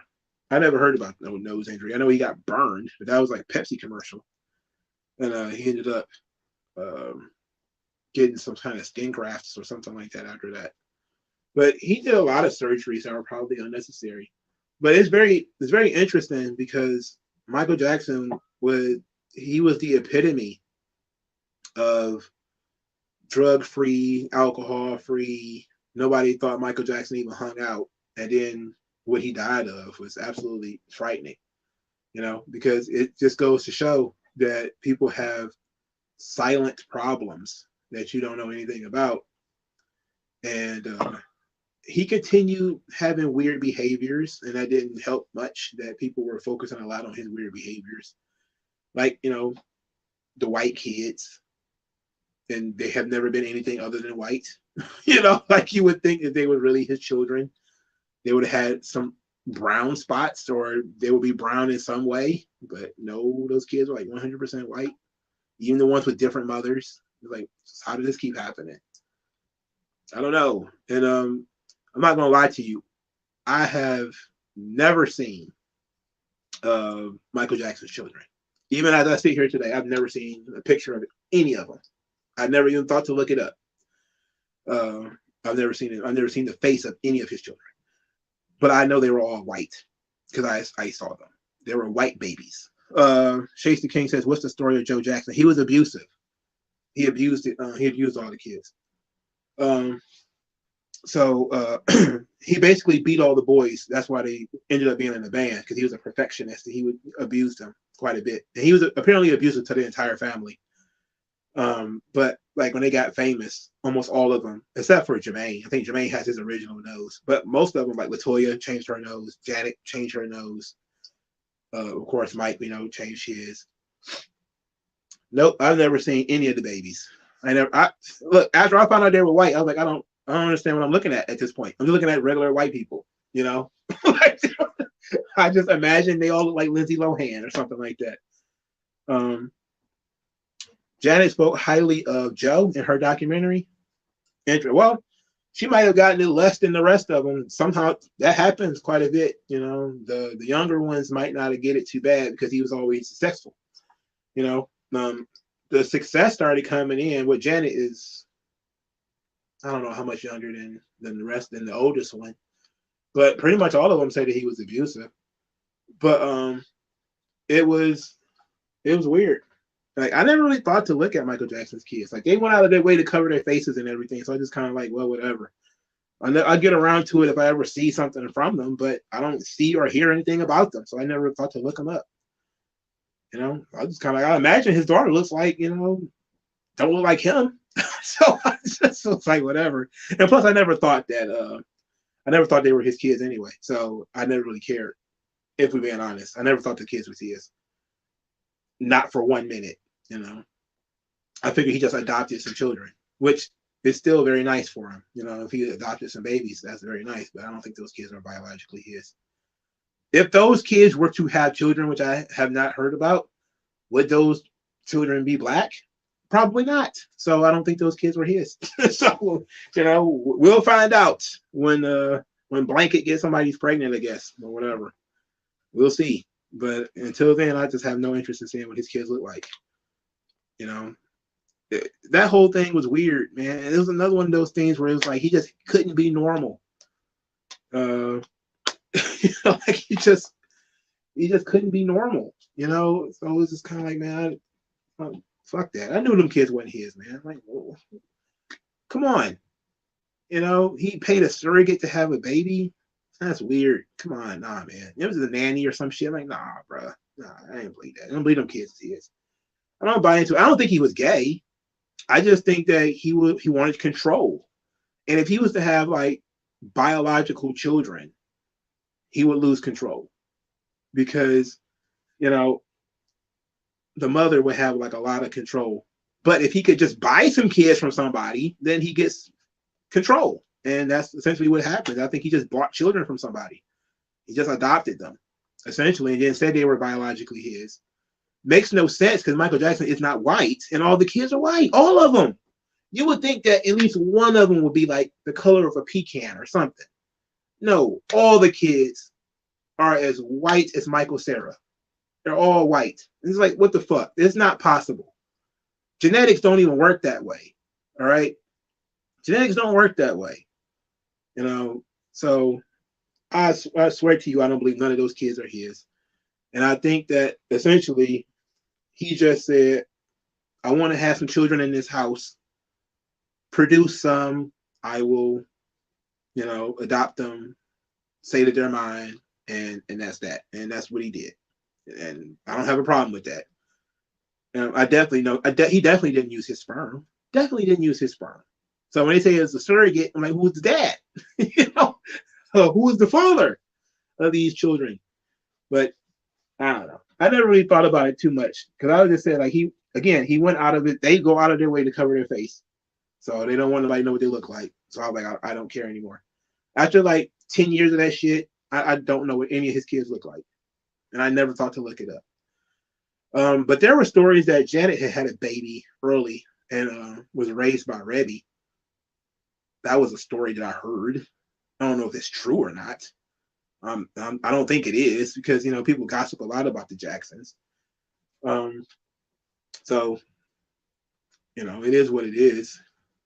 But for a long time, I didn't think Janet was ever going to have any because she waited till she got so old before she started having kids. But these people they do weird shit. I thought Janet was never going to have kids. I thought she was just kind of like not going to do it. And then she popped up with a baby, and I was like, holy shit, what the hell? Whose kid is this? I thought the same thing about Little Kim. I thought she was never going to have kids. Yeah, people said that that one of the DeBarge guys and Janet Jackson had a baby, and the baby ended up being raised by Rebby and all that kind of shit. And I was just kind of like, I don't know about that. That sounds like some gossip rag shit. I don't know about that one. Is it possible? I guess so, but is it likely? No, it's not likely to be true. I don't necessarily believe that. If I was like fucking El DeBarge or something like that, I would tell everybody. I wouldn't be keeping it no fucking secret. I can tell you that much. You no piece of paper would they be able to keep me quiet off that shit. Like no, hell yeah, I knocked up Janet Jackson. What of it? What it do? I tell everybody. All right, so we talked about Thriller. That's one thing off the list, off the itinerary to talk about. Um, what more do we got here? Let's see. We got Bleach and Inuyasha to catch up on, or do y'all want to do Mr. Freeze next? I'll let y'all make the decision while I drink some water, and now my water is warm. That sucks. Yeah, but Rebby and Janet are sisters. Of course they will look alike.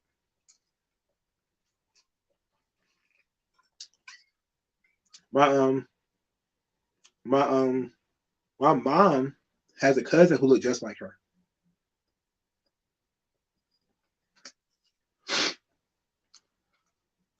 The Green Ranger and CM Punk, that's another one. I forgot about that.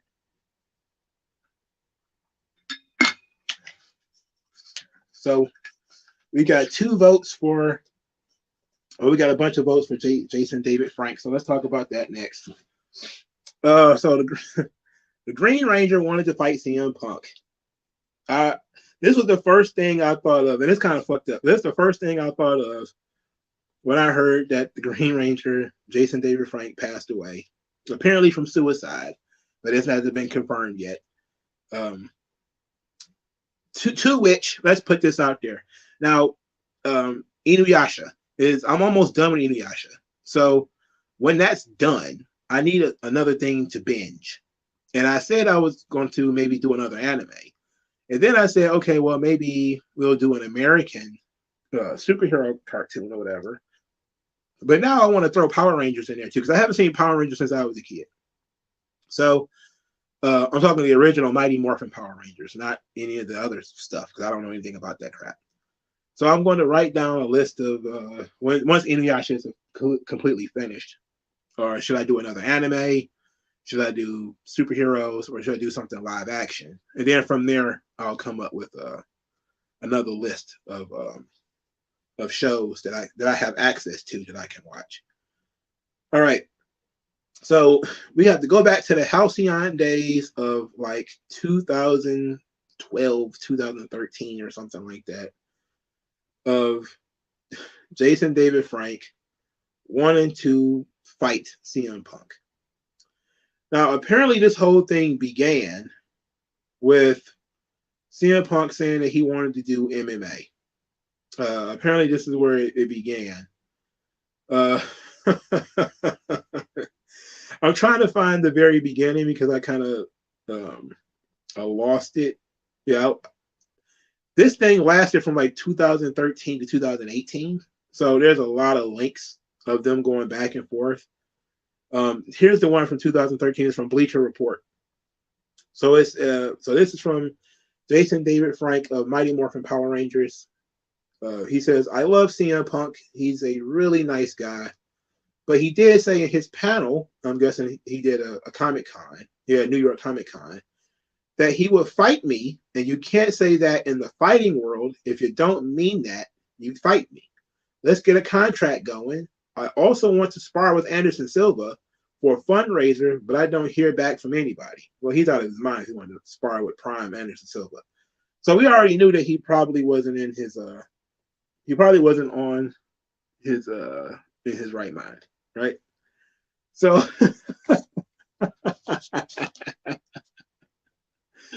all right. So he said he wanted to fight at New York Comic Con.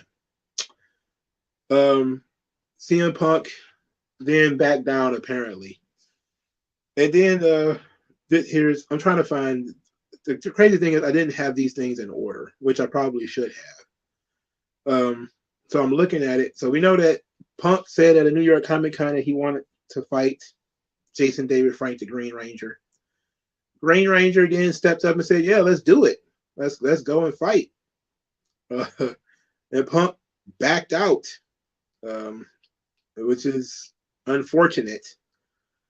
So Punk goes to the UFC, and the interesting thing about Jason David Frank is he had an amateur record of 4-0, and he had a professional record of 1-0. And this whole thing continued to blow up. So here's another one. Jason David Frank goes, I believe this is Facebook. He says, "Why are you protecting your fighter so bad?" He's talking to Dick Rufus, the MMA trainer who was working with CM Punk.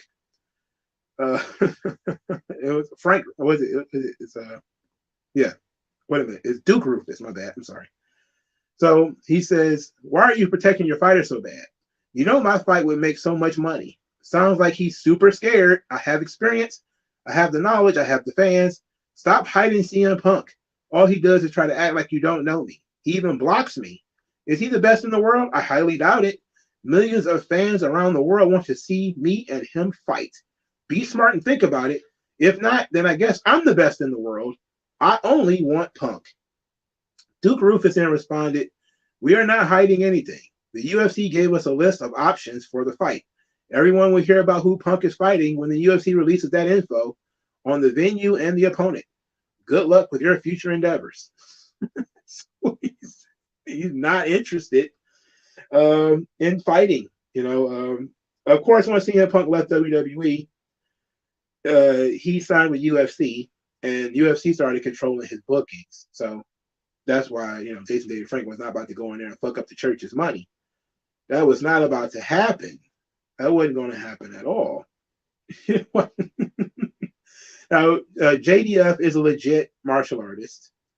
So after CM Punk has his first fight and he loses, Jason David Frank says, "If Punk fights again, everybody at the base, everybody that owns UFC wants me to fight him. If he fights again, that's definitely something I want to do. I like the guy. I like CM Punk. I just like to show the world who is the best in the world, and that's why he and me should fight, to see who is the best in the world." Like, brother, you have a 5-0 record. You have a 5-0 record, and 4 of those wins are amateur wins outside of UFC. Now, he's probably more qualified to be in UFC than CM Punk, but it was what it was. So CM Punk had to take a shot at him by saying, "I will not consider fighting any YouTube celebrities." That's what he said about Jason David Frank. He will not consider fighting YouTube celebrities. This was after CM Punk is already 0-2. So he desperately needs a win. And instead of fighting the YouTube celebrity, he decides not to do it. So Jason David Frank says, "First of all, I feel honored I'm a YouTube celebrity. I've been working so hard on my YouTube channel. Only in the past year or so have I 100,000 subscribers. I did get a plaque. I didn't know that I was considered a YouTube celebrity. I thought YouTube celebrities were like millions and millions. So I would tell you right now, let's live up to my name and go subscribe to JDFFFN. I spent most of my life at a dojo training, 40 years of my life. Just got promoted to 8th degree black belt. I think it's just nonsense. My fans know, and he knows, and look, I read that he's 0-2, and this exhibition match will be fun. I just want to give my fans something for fun. You know what I mean?" I'll respond and say, "Go subscribe." But apparently he continued attacking CM Punk. He said, "I had to post this," and he posted a video on Facebook. He says, "I have millions of fans around the world constantly asking me about when CM Punk and I will fight. This is no disrespect towards Punk, but this is the fight the world wants to see, at least my fans. After all, hype makes fights, and there's been hype about this for over 2 years. It would be great to merge the wrestling fans and my fans and make this fight happen. I know there are talks of Mayweather and others to fight CM Punk, but I am here, and the challenge is still out there." This was in 2018. I mean, the challenges just kept popping up. It was legitimately hilarious. So 2013, let's go back to 2013, where he put out the original challenge. Um, he said CM Punk is legit. Many people think he isn't, but he is. He says, I would like to face CM Punk. He also noted he would like to face Jean-Claude Van Damme to bring out the Green Ranger versus Bloodsport. This is some colorful shit right here, man. This is pretty ridiculous, bro. So this is from 2015. So Punk has left WWE by this point. So Jason David Frank says, no, now that Punk is out of his contracts and wants to do MMA, why not me? I'll make any weight to make this happen. Of course, this doesn't happen. And it's embarrassing, to say the least, that this guy continued to try to fight. So he says, I just know in my heart, and I'm happy if he dodges me and steps away from that best in the world title, to say, I don't want to fight JDF. There's a reason why. Maybe I was too confident, and maybe I'm in his head because people keep asking him about it. There's nowhere to run. Step up and say no. I give you more credit to say I'm never going to fight you. He can't say I'm not worthy or I'm not hitting his league because I've got more fights than he has. I truly believe that he has it in his contract that he gets the last final say on who he fights, and he just won't give it to me because I already have fans behind me, and he'll lose to me. He couldn't live with himself. Maybe he could lose to someone no name, and maybe he feels better losing to somebody else. He doesn't want to lose to me. That's the bottom line. He's never going to be able to run away because on one day down the road, he's going to face me, even if I'm 50. And when I'm 50, I'll still beat him. I'm in his head, and he knows I'm in his head. I've already won. If I'm not in his head, respond back. CM Punk never responded. CM Punk clearly never responded. This is CM Punk then called Jason David Frank a stalker in Chicago at C2E2. This was in 2015. Saying that, quote, Jason David Frank just trying to get CM Punk money, which is incredibly just how the hell CM Punk money? What the fuck is he talking about? This is ridiculous, bro.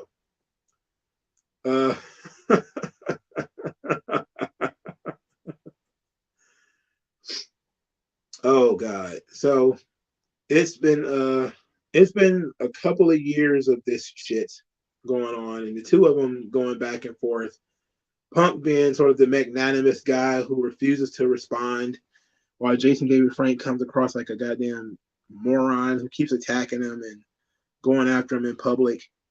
It's absolutely silly. There's a wait a minute, there's a YouTube video. Let's play this. Let's see what he has to say. Gotta turn my volume up. Jason David Frank wants to know if you'd ever take him on one-on-one in a match. I just saw him. He came over and very happy that a lot of people are Facebook hits or something like that. He was very elated that there's many people joining his Facebook because people want to see Dean fight or something. Well, there is a mock-up of y'all for WrestleMania 29, which we know is not going to happen. I saw it. I mean, that stuff, when fans do stuff like that, that's cool. I love it. Yeah, sure. No offense, but oh no, I clicked the button. My bad. You're my favorite. You ain't gonna take him. Just saying. Ooh, what? Just saying.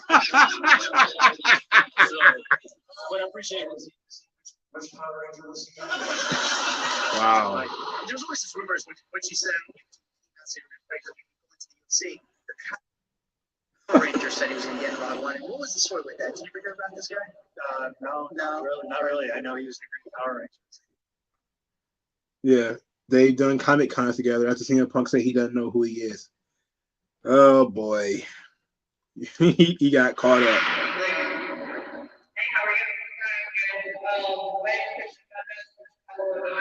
So I'm.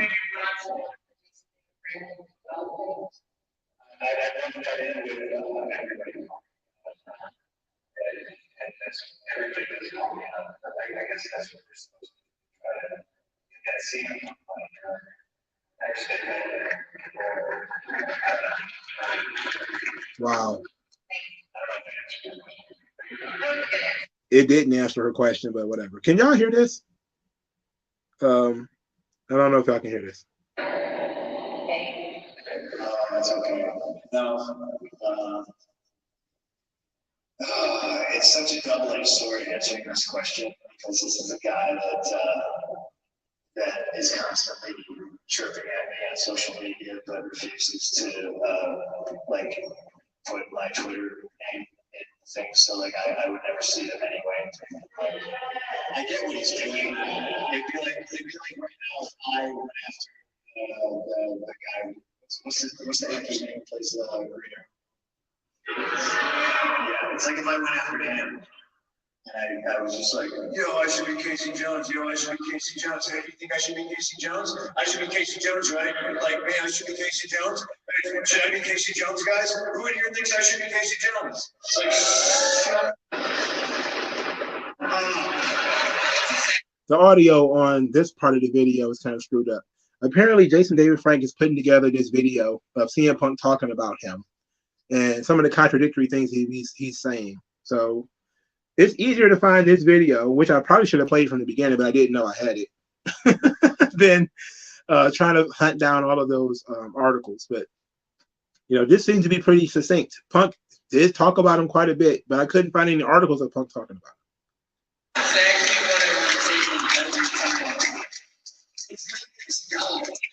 I get it. I think stalkers before.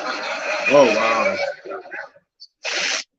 That's why you can't worry about what other people are doing. I know. That's what we love about you. We just gave him 6 more months of relevancy. So, Wow. He's 6 more months of relevancy. That's crazy. I mean, somebody says you're not relevant. That's how you know something's wrong. You're not relevant. He's not relevant, but you know. Yo, Sam, this is a response to your video at C2E2. All right. First of all, I've done several shows with you, man. You're the one that started this. You're the one that went into the panel making fun of Power Rangers and agreeing and saying, yeah, I guess I fight him. What color ranger is he again? Ha, ha, ha. I've done 2 shows with you. We talked. You lied about your jiu-jitsu, first of all. Second of all, and then you go to TMZ and you laugh it off like you don't know who I am, okay? You go, this is what bothers me. You go in there and you laugh it off like, hey, no, I don't, never heard of a Power Ranger. No, why the Green Ranger? Then you say Green Ranger. If you don't know who I am, dude, say you don't know who I am. And as first, and another thing, C2E2, you go to C2E2, you talk crap again in your panel, all right? You tell everyone, first of all, you tell me to F off. And then you give some stupid scenario about Green Arrow, whatever you're trying to get the point across, telling me I don't tag you, telling me I'm a stalker. This is the fight world, dude. You have entered the UFC. You have entered one of the most dangerous sports of all times, the top UFC brand. I don't care. You just put yourself on the line and you're telling, oh, everyone wants to call me out. Dude, I've been calling you out before you were thinking about MMA. I've been calling you out for a year and a half and you have not responded. You went to Chicago Wizard World incognito, disguised, because I was there. Why don't you come tell me? Why don't you tell me to F off in my face, dude? You're telling me I don't, oh, forget about it. I liked you. You're a good dude, but after watching your panel at C2E2, it pisses me off, dude. He's pretty upset. Jason David Frank is the Green Ranger from the original Power Rangers TV show. And he's an MMA fighter. Well, he's a martial artist. That's the best way to put it. Who ended up going into MMA. He had a 4-0 amateur record, 1-0 professional record when he challenged CM Punk to a match. CM Punk had not had any fights. After CM Punk had his first fight, he challenged him again. He still couldn't get the fight. After the 0-2, he challenged him again. He still couldn't get a fight. So this is for the first time, Punk blamed it on his WWE contracts, and he couldn't do MMA because he was in WWE. Once he quit WWE and he entered the UFC, which is when this video was recorded, apparently, Punk and his team just basically ignored him. And I don't care about saying well, he'll have another 6 months of social media. The bottom line is, dude, I reached out 30 million fans in 1 week. This is not about social media. This is not about me wanting your CM Punk money. Dude, I give out so much stuff free at Comic Cons. Either if they want to buy stuff, they can. If not, they don't have to. Have you? If you have, let's do the challenge. How many people's got free stuff from JDF? I take care of my fans. I love my fans. I spend 4 to 5 hours on social media. I don't need press on you. What I want is you to fight. And Dana White, I'll fight for free. Oh, don't tell Dana White you'll fight for free. For free. It's not about the CM Punk money. Dude, I got more experience than you. I don't care what the haters say. I don't care if this video goes viral. I don't care if one person sees it. The only person I want to see this video is you, CM Punk. That's it. So I'm not sorry for what I've done. Yes, everybody wants a piece of you. And so do I. The difference is I'll fight you for free because I don't need money. You wish you had the JDF life. That's the bottom line. What? I don't care if you have the CM Punk life and I have the JDF life. Let's shake hands after we fight. That's it. Bottom line. So my message is to you, CM Punk, eye to eye. Call me. I tagged you. Respond on your video because I'll. Oh my God! What the hell? He wants this fight bad as hell. He wants this fight more than he need money. He wanted more than he need oxygen. He wanted more than sex. I don't. He wants this fight bad, bro. I don't know why. This was the first thing that came to my mind when when I saw that he had passed away. Not that he was the Green Ranger and how awesome the Green Ranger is. It was legitimately Green Ranger wanted to fight CM Punk, and Punk wouldn't do it. That was the first thing that popped into my head. Is like, God, it was so funny. It's you don't tell Dana White I'll do it for free. I'm surprised Dana White didn't jump on that. Like, well, you want to give me free pay-per-views? Fuck it, I'll do that. God, he wanted this more than Riddle want to fight Goldberg. He wanted this more than the booty warrior wanted booty. He wanted this fight bad.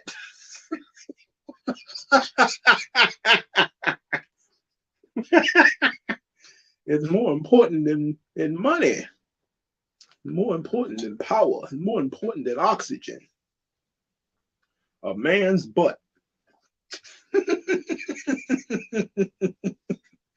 I like you, and I want you. He literally said those words, though. I like you, CM Punk. I just want to fight you. Oh man, I can't believe Punk won. It wouldn't have ended bad. It would have ended very bad for him too. That's the worst thing. JDF is already older than Punk because he was 50 or whatever. No, I think he was 49 when he passed away. So he would have been early 40s at this point. I think he was even older than Punk.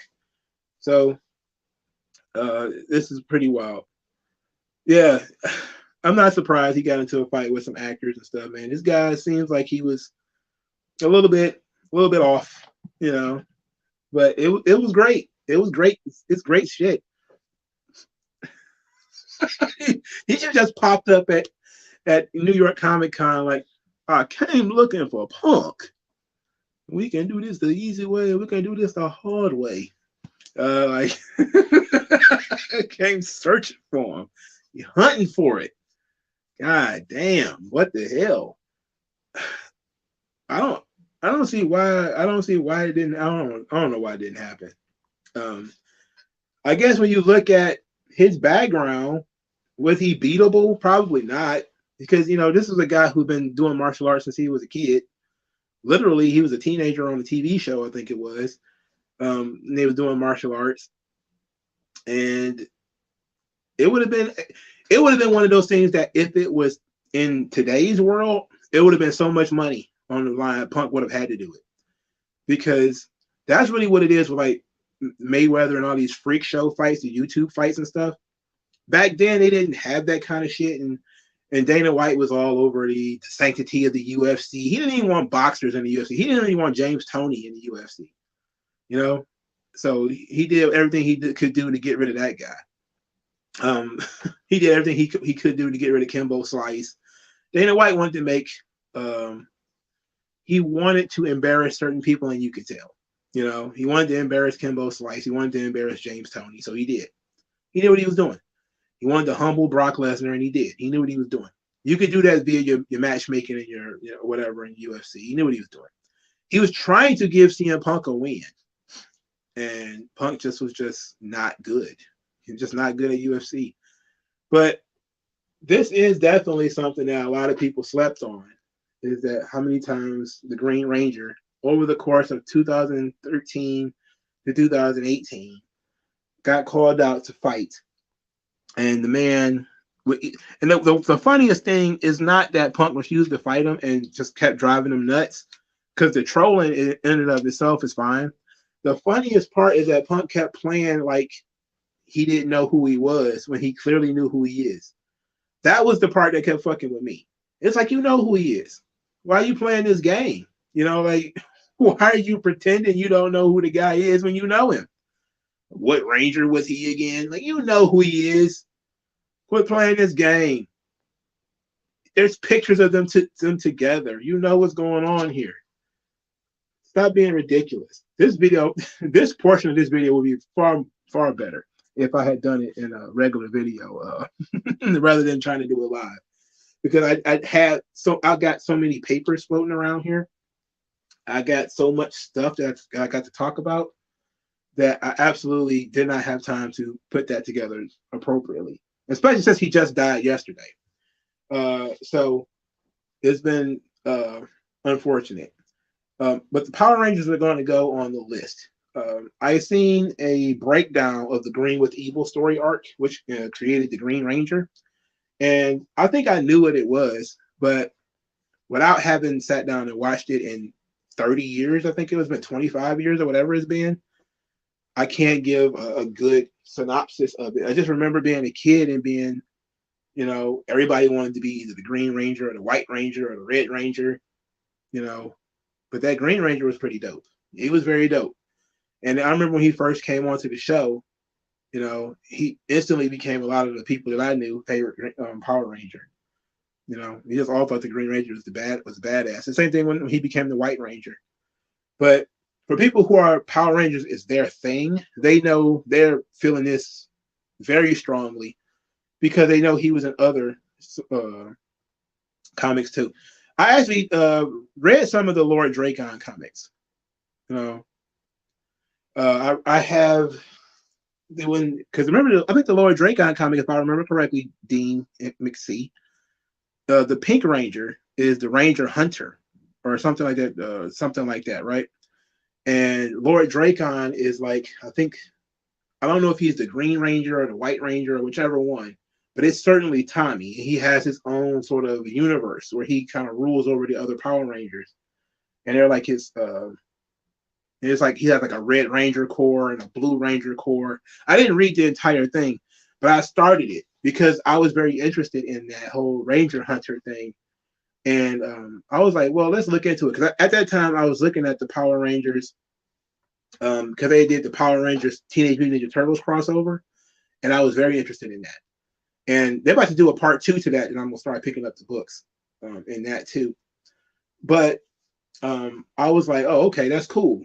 And so I read the Teenage Mutant Ninja Turtles Power Rangers crossover, Ranger Slayer. Yeah, there that goes. So I'm going to go back and probably look into those. But they did the Shattered Grid and all that kind of stuff, and I was just kind of like, I got lost because I was never really in the Power Rangers space like that. I just watched Mighty Morphin because that's what I grew up with. Everything else after that, all the Super Sentai stuff, I never really got into that stuff. But I am considering it. I'll consider it because I like, you know, taking bold new steps into different things. So I'll consider it.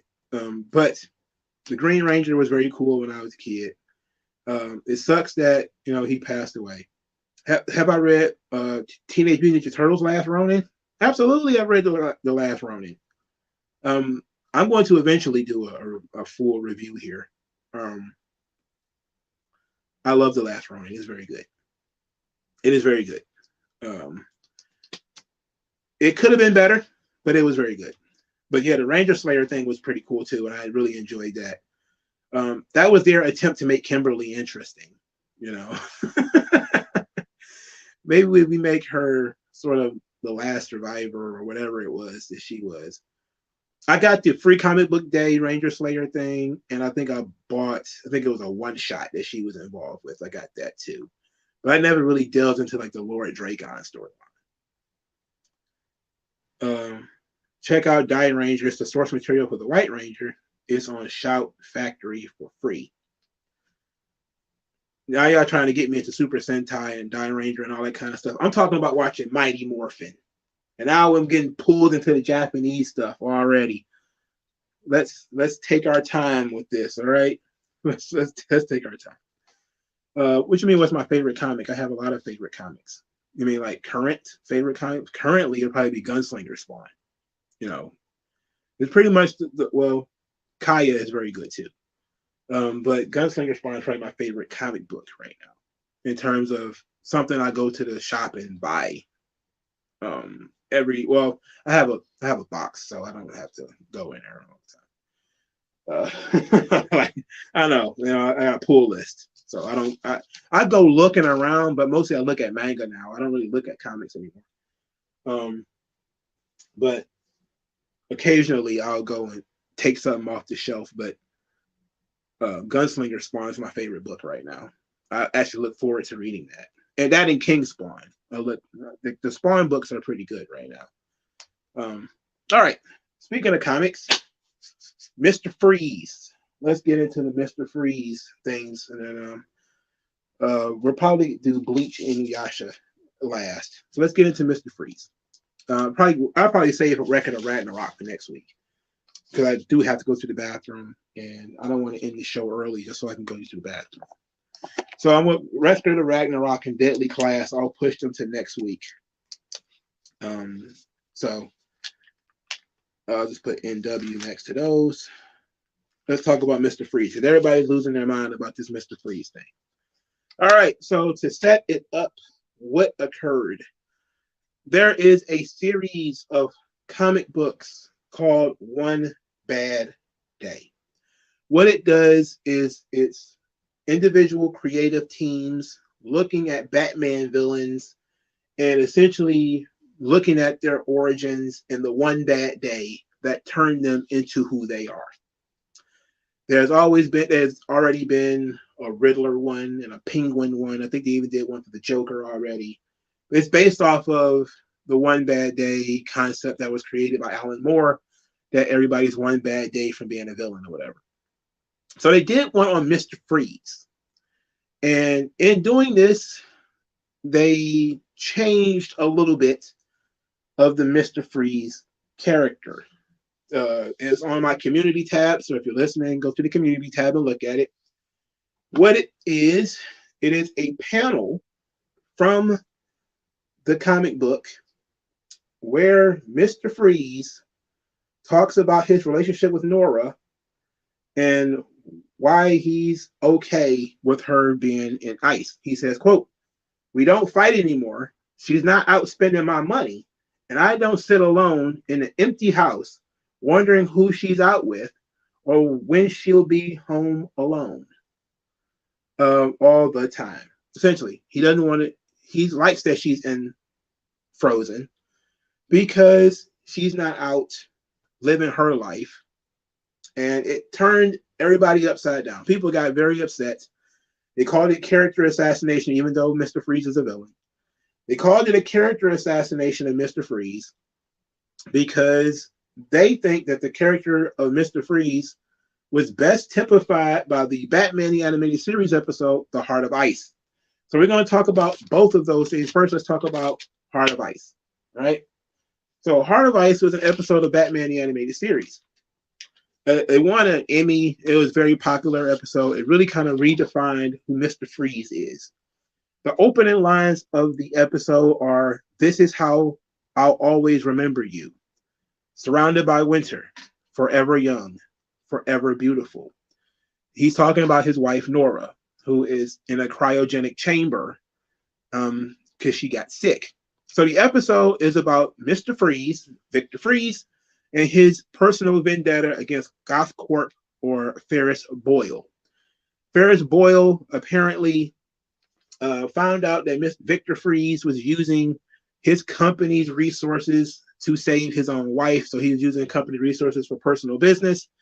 And because Ferris Boyle is an absolute jerk and asshole, he decided to pull all funding for Mr. Freeze and take away all of his materials. This destroyed Victor's life, essentially, by pulling him away from his wife. And in the ensuing situation was he created Mr. Freeze. So he pulls a gun on Ferris Boyle. There's a scuffle between the two of them. Some chemicals are spilled. Victor becomes Mr. Freeze. He can no longer live outside of the absolute zero cold. So throughout the story, you basically see that Mr. Freeze is on a personal vendetta. He's been victimizing Gothcorp, stealing materials from them in order to make a giant freeze gun. And Batman, of course, is a detective. He figures this all out, and he saves Ferris Boyle from Mr. Freeze.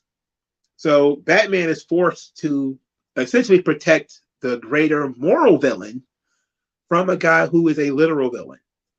In this episode, despite the fact that people think that, there's sympathy here, there's also psychopathy here. There's a part of the episode where Mr. Freeze says, and I quote, "I'm beyond emotions. They're frozen dead in me." And then Batman says that, is he out for vengeance? And Mr. Freeze, of course, agrees. And then he says, even if you have to kill everyone. And Mr. Freeze says, yes. He says, imagine you will never walk in summer with a warm breeze on your face or a warm hand to hold. Essentially, Ferris Boyle has ruined his life to such a degree that he can never be normal again. This is the monster of Mr. Freeze. And the thing is, you have to realize, and it comes with characters, period, is that there is a man and then there is the monster. The man of Victor Freeze is very sympathetic. He is a guy who is trying to help his wife. He's trying to save his wife. Yes, he's misusing company materials, but it's for a good reason. But once he becomes Mr. Freeze, he wants to kill people. Mr. Freeze, early in the episode, shoots one of his henchmen in the legs and abandons him. Just doesn't care about the guy. And it says that, he should have been a little bit more careful. And then threatens to shoot another one if he doesn't run away. Mr. Freeze tries to murder Batman. He tries to murder Ferris Boyle. So this is only at 30 minutes, but it is a great characterization of Mr. Freeze, where you see that this character has dimensions to him. He's not just a guy with a freeze gun. He is motivated by a personal vendetta that is, great and is tragic because his wife can never return to him. And he's doing all of this for her, at least what people are led to believe. Now, the problem with this is that this became so ingrained in the character of Mr. Freeze that people start to sort of have a negative reaction anytime they sort of separate from this, which they've done plenty of times. This isn't the first time people have done things where Mr. Freeze was controlling or Mr. Freeze was a bad husband. They've even done storylines where Nora wakes up and divorces him and all this kind of stuff. There's all kind of storylines that are out there that exist in terms of a Mr. Freeze comic. But when this comes out, people start to, I don't know if they're harassing or just critiquing Jerry Duggan, who wrote it, and to the point where he just jumped off Twitter because it was so crazy, it was so bad. So, what is in the book that makes me say that it's not character assassination? We know that Mr. Freeze loves his wife. We know this. And he's willing to commit crimes in order to help his wife. That's the setup for the Heart of Ice episode.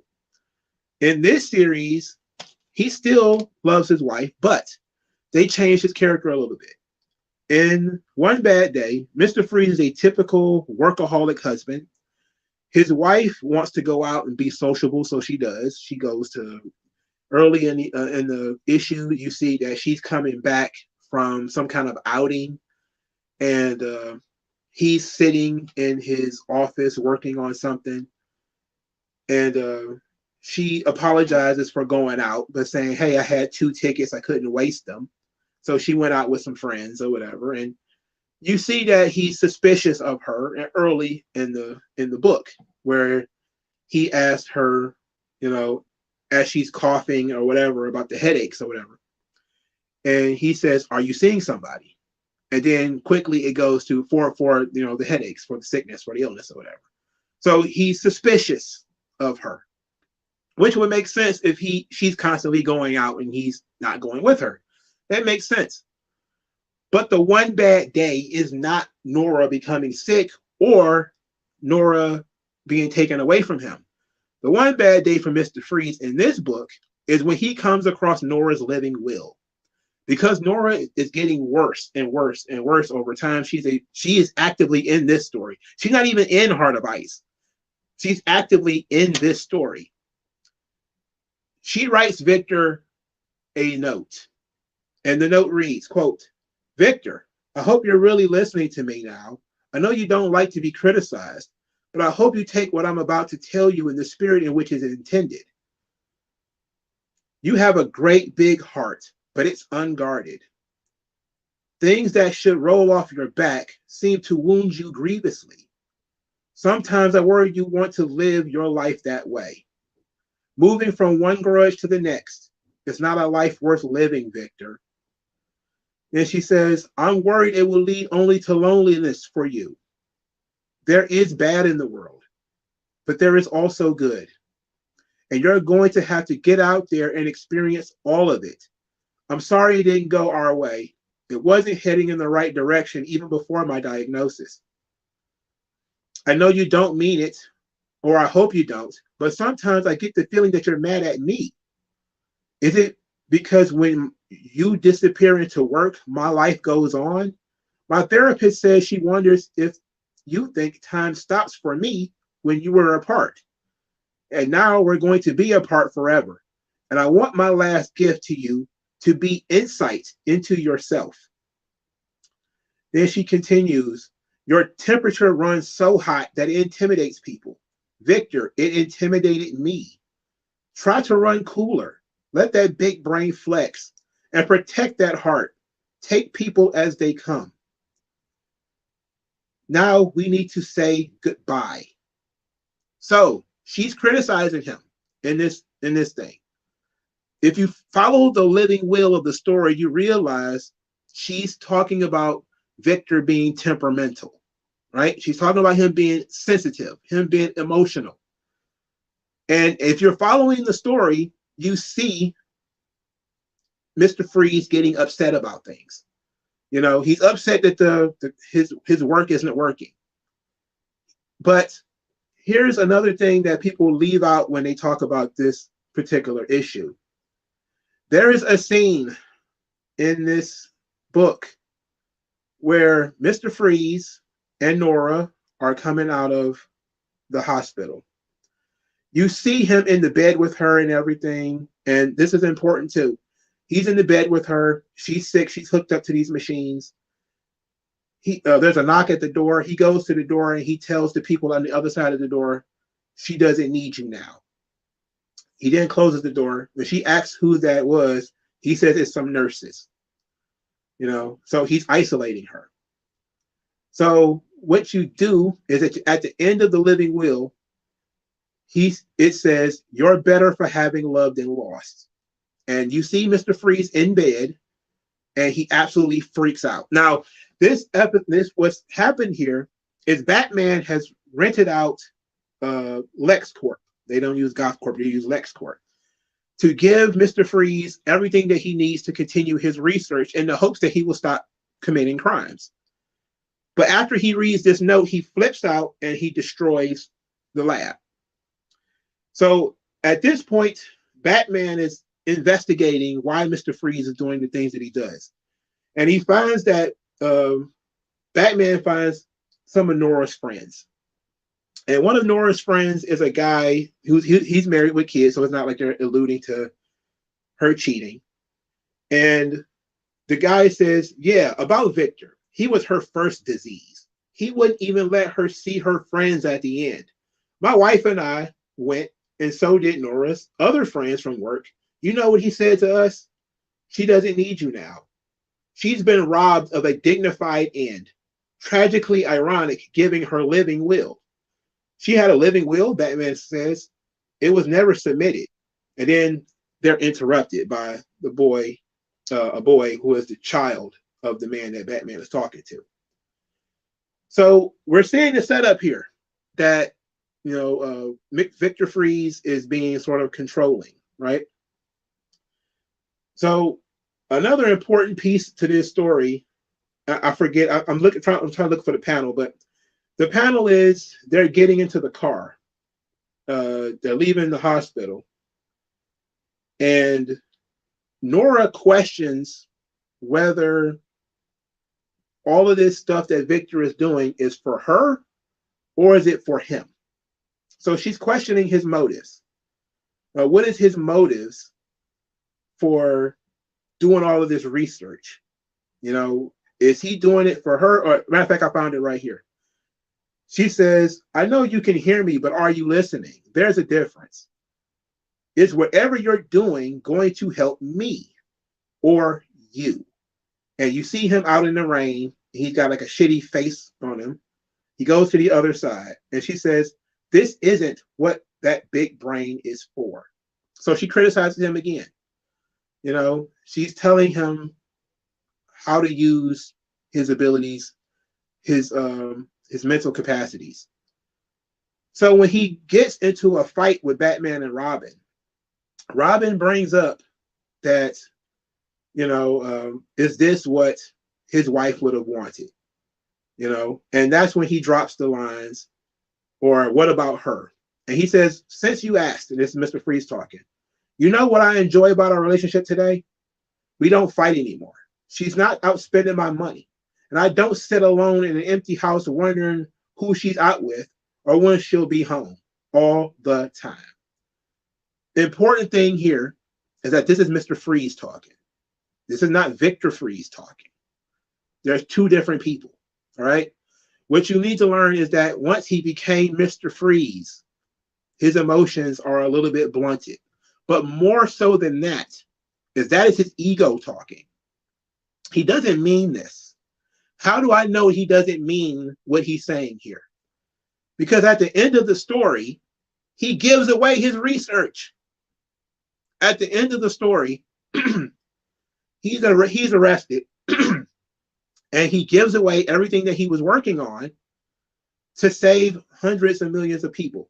It says, quote, your top story on this frigid New Year's morning, a breakthrough in cryogenics was anonymously gifted to Wayne Enterprises.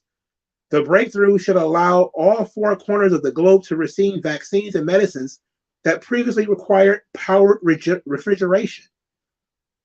And then it says, the research is being made open source, and that's not a bad way to ring in the new year. And then you get more notes from the letter where she says, promise me, Victor, that you'll use your big brain to change the world. Leave this trouble behind and spread your wings. And Mr. Freeze is out in the snow, making snow angels laughing. In other words, he was listening to Nora. So it was not a character assassination. What it was Mr. Freeze was frustrated. He's sensitive. He was constantly being criticized, constantly having his failures thrown in his face. Who he's not, what he's not, who he couldn't be, what he wasn't doing. And he couldn't say it to Nora because Nora was sick. So he took it out on other people. He isolated her by telling her friends he didn't want them around. He wanted that time for himself. All right? This was a guy who didn't have a lot of time with his wife. So he wanted her last days to be with him. Now, they did a smart thing by having the friend say, that's not what she would have wanted. She would have wanted, for everybody to be there, But it's a similar situation to if you had your mom or your child on life support. And the question then becomes, how long is this person going to live on life support? Right? At some point, it becomes, do you truly believe that they're going to get better? Or is it that you are just scared of saying goodbye? So you're going to keep them on life support essentially forever, right? Or until your money runs out. That's the situation that Mr. Freeze finds himself in, where he has the ability to keep Nora on ice forever, rather than letting her die, which is what she wanted. She wanted what they called a dignified end. She wanted to die surrounded by her friends and her husband, a dignified death. But instead, she was locked into a cryogenic chamber by her husband. Now, there's positives and negatives to this, right? The negatives, of course, being that Mr. Freeze comes across as an absolute asshole who is controlling his wife. That's how it comes across. But when you understand that he is in a situation where he's not quite sure what to do, he's trying to save her, yes, and people are questioning his motives to his face.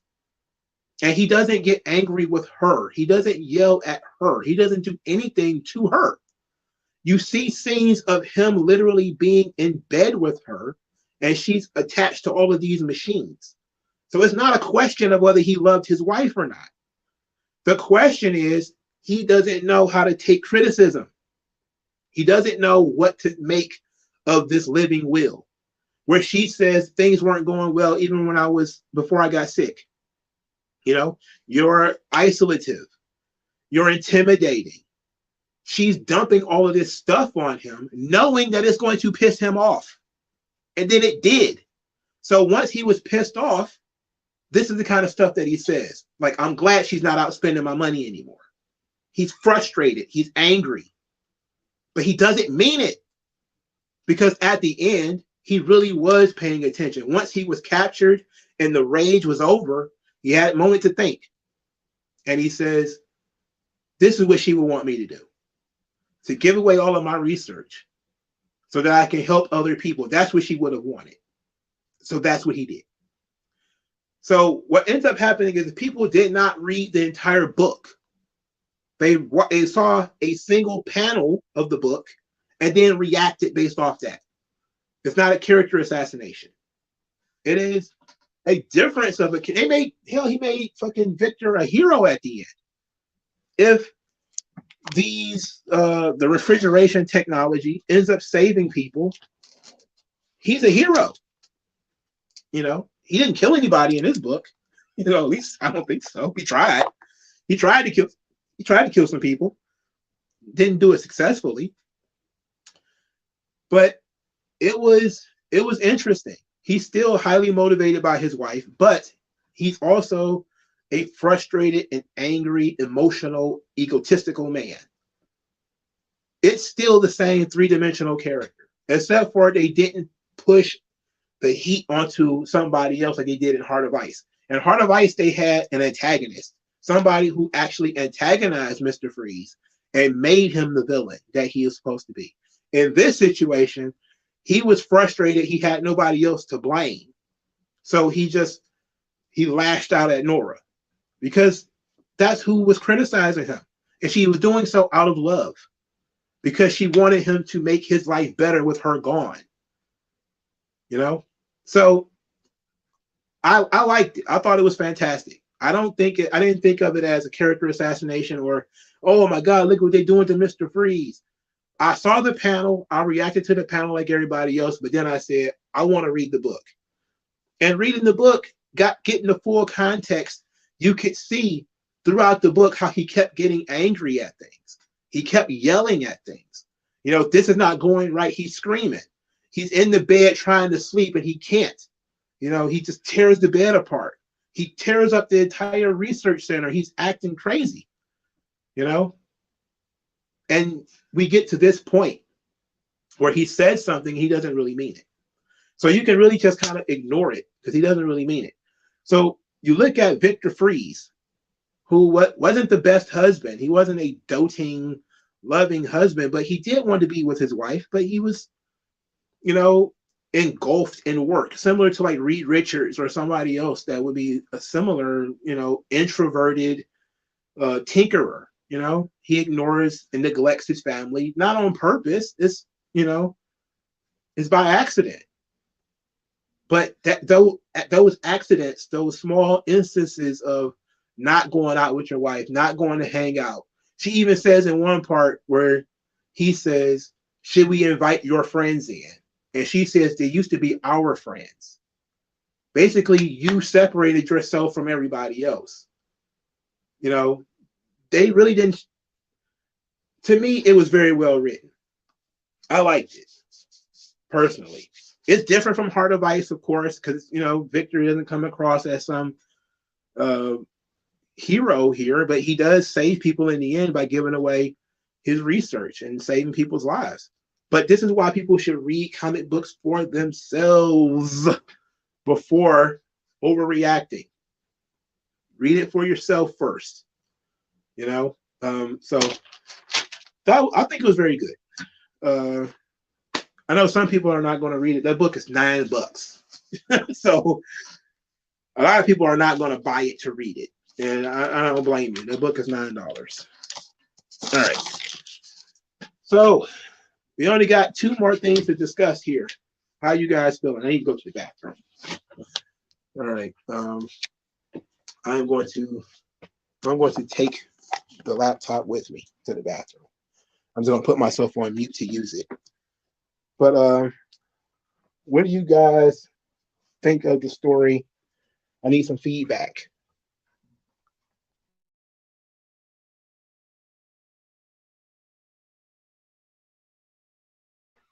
No feedback, huh?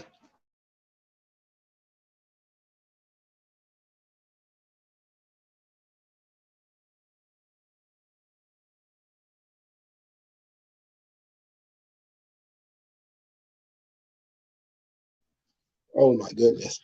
Well, give me about, I don't know, 15 to 20 seconds to go pee. All right. So it's going to be a little.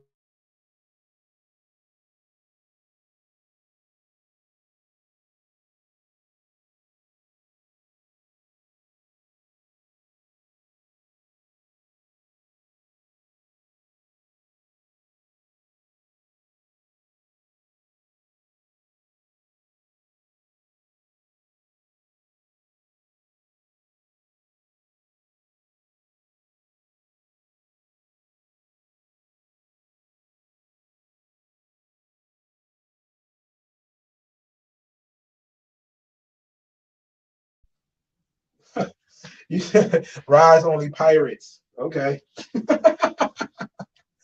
That's cool, man. I pirated this comic book again. It's $9, so I didn't pay for this. Absolutely did not. I did not do that. Not at all.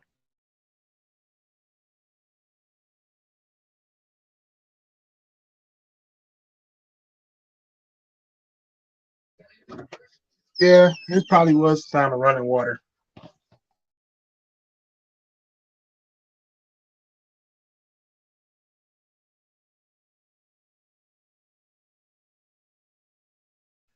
All right, so we're back in seclusion, so things should be easier.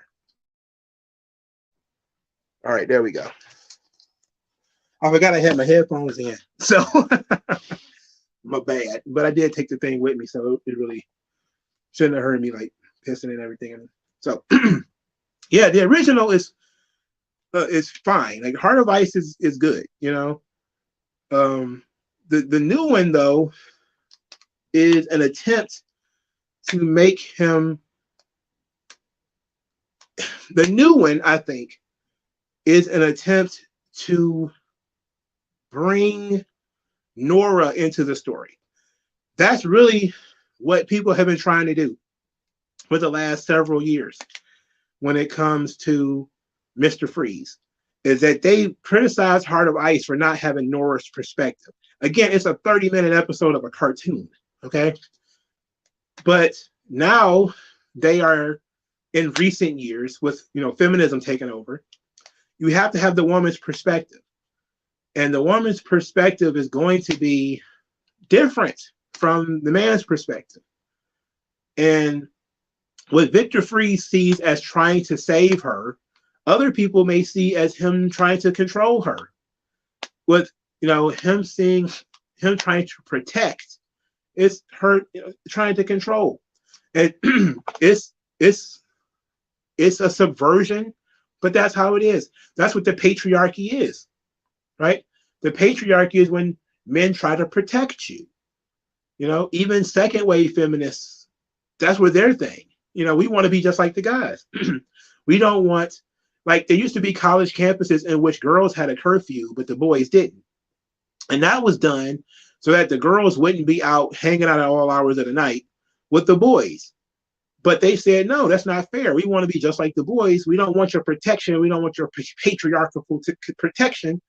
And so they got rid of it. But then they also want to complain about, date rape and all this other kind of stuff, which could have been dealt with if you didn't fucking kept the curfew. But freedom comes with consequences. Gotta take the bitter with the sweet. You gotta take the bitter with the sweet. And when it comes to the Mr. Freeze story, the bitterness is that if you add Nora's perspective to the story, it does affect Freeze. Because now you're not just getting what he thinks is Nora being this perfect wife. You're getting that she did hurt his feelings by, leaving him, from time to time. She might see it as I'm living my life, doing my thing, while he's like, I'm in the house alone. I'm alone. You left me. It was by his choice, of course, because he had the choice to go out, but she didn't. That's one of those things that you talk about. One of those things where some days you stay in, some days you leave. You discuss that, you talk that out. That's adult relationship stuff. But I don't know, man. I didn't hate this. I didn't hate it. But it's a $9 comic book though.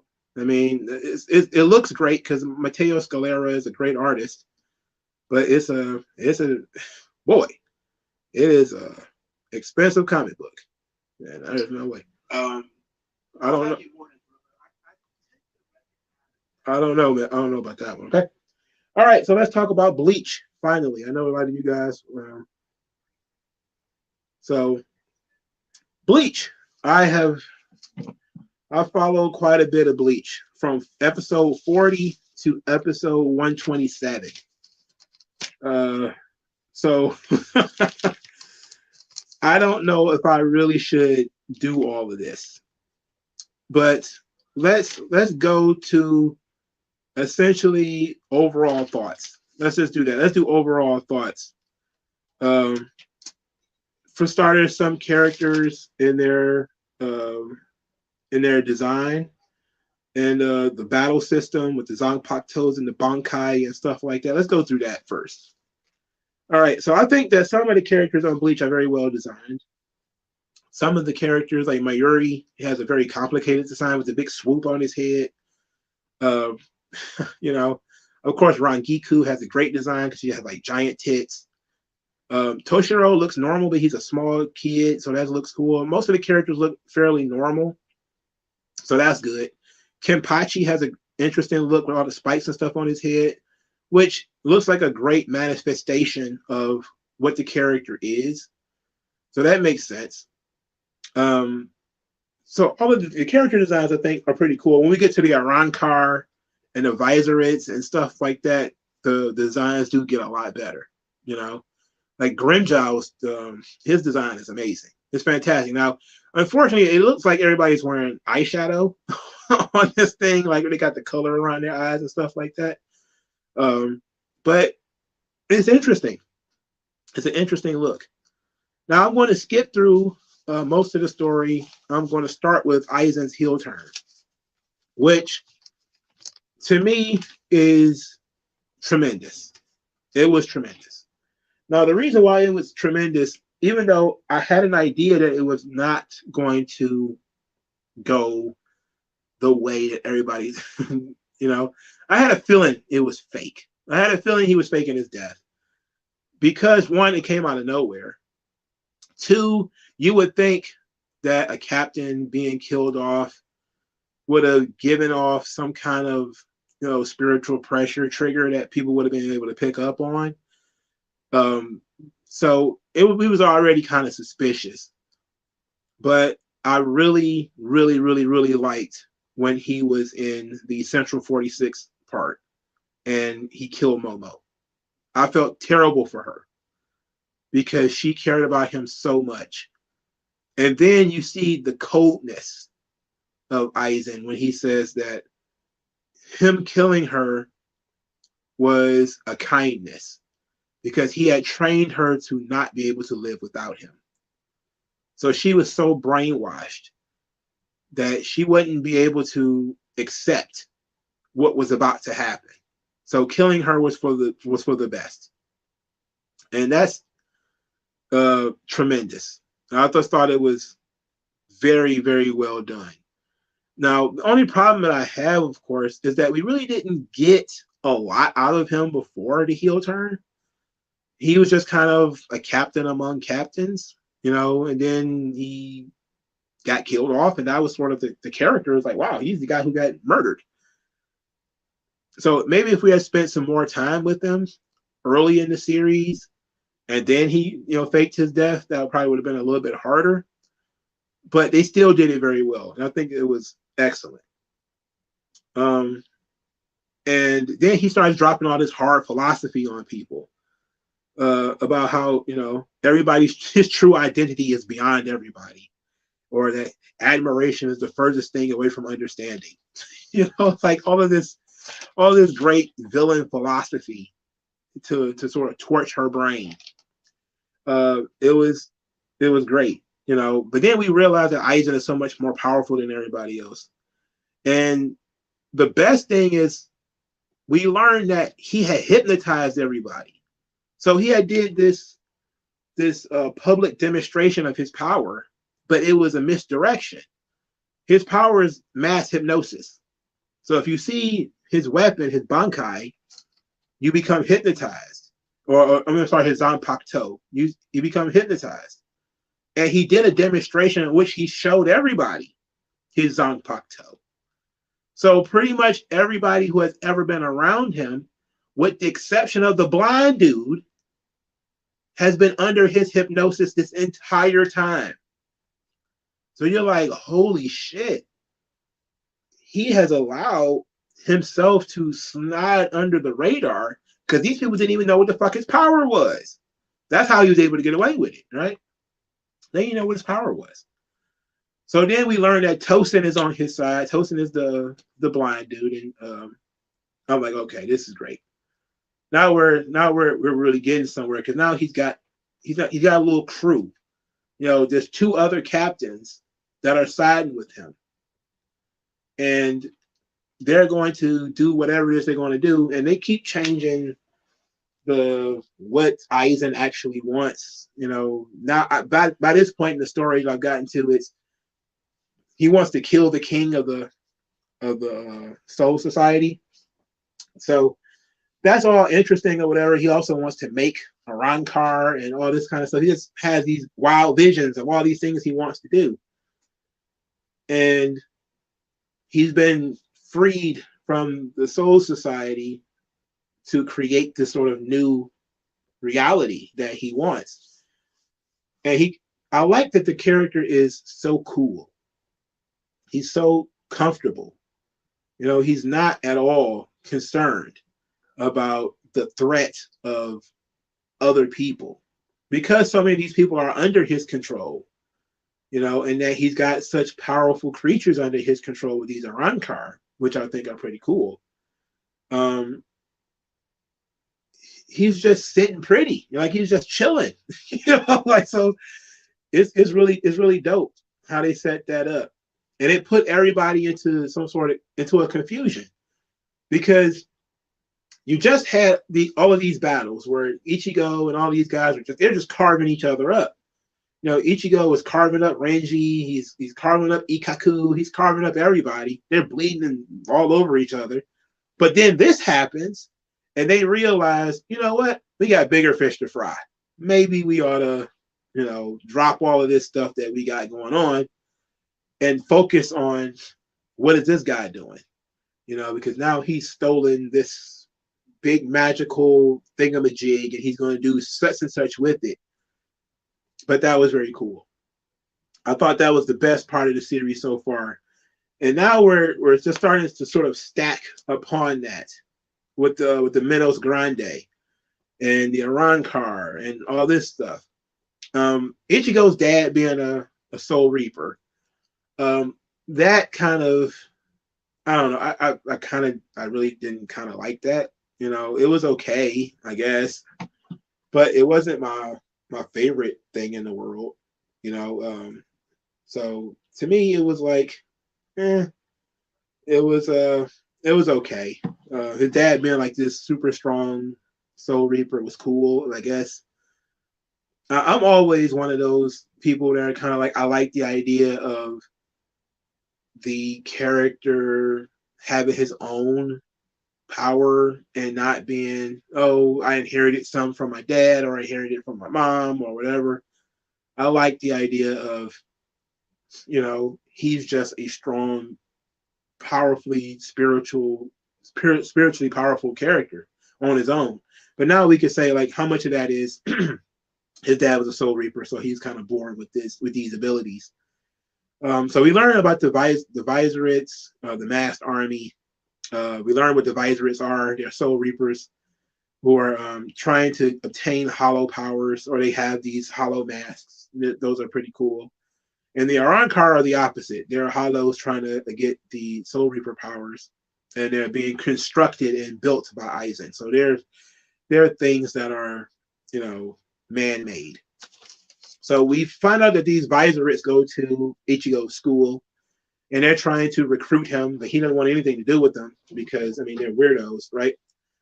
But he needs them later on. Now they do give us all of this lore about how the strongest of the Arankar and all this kind of stuff, and the different kinds of Arankar and different kinds of hollows. And to me, I'm like, I don't want to get bogged down in that too much. But it was cool to know. It was cool to set that standard that the Arankar, all you need to know is 1 through 10 are the strongest. And then Grenjao is 6. So we get that he's very powerful. But everything after 11 is by order of birth. So like, okay, cool. We get that all of these characters, these Arankar, they're all very powerful. And I like the big battle they have with the Soul Reapers on Earth. I thought was very cool. I had forgotten that the Soul Reapers are depowered on the human world. I completely forgot about that because Toshiro and all these guys are just getting their asses whooped. And I was just kind of like, wow, like, sure. Then the powers are awakened and they're able to defeat the Arankar. And then Grenjao, who had led this illegal invasion that was not sanctioned by Aizen onto the living world, he's punished by having his arm cut off. And I was like, wow, that's a good way to make your precious Arankar worthless, right? Now you got one arm. I'm guessing they'll do something about it, but it was interesting. So now Ichigo has learned that he can't really fight Grenjao, even with his Bankai. It's not working. So he got to go and train with the Viserites. And this is where we get Ichigo versus Nega Ichigo. And he has to learn more about his weapon and his hollow powers. And we got a lot of stuff about that too, the big training session. And it was all fine. That part was all cool. We got a little bit of stuff with Uryu. He gave up his powers in Soul Society in a battle. And now his dad is trying to give him his powers back. Okay, but he, the deal is, of course, he can never uh, associate with Soul Reapers again if his father gives him his powers back. So I'm like, all right, so we got something interesting going on here. So that's cool. So ultimately, I'm at episode 127 or 128. The last episode I watched was Orihime. They fixed her hairpin, so now she has her powers are back at full capacity. And they're questioning whether she really should be on the front lines fighting or not. And she wants to fight. She wants to be there. She wants to help, even though her powers are not best suited this way. And I liked it. I think that this is a pretty good angle that they're running here. So I think I like Bleach. They're doing pretty good here.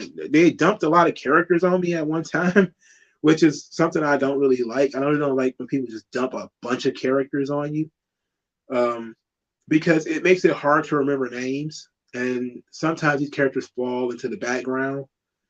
But the cast shrunk a little bit when they went back to Earth, because then they sent this small team of Soul Reapers to go hang out with Ichigo and all those guys, and it became easier to remember who they were once they were hanging out on Earth, right? So that was fine. All of them going to school though is hilarious. Like all of them going to school is pretty funny. Why they feel the need to go to school is beyond me, but hey, what do I?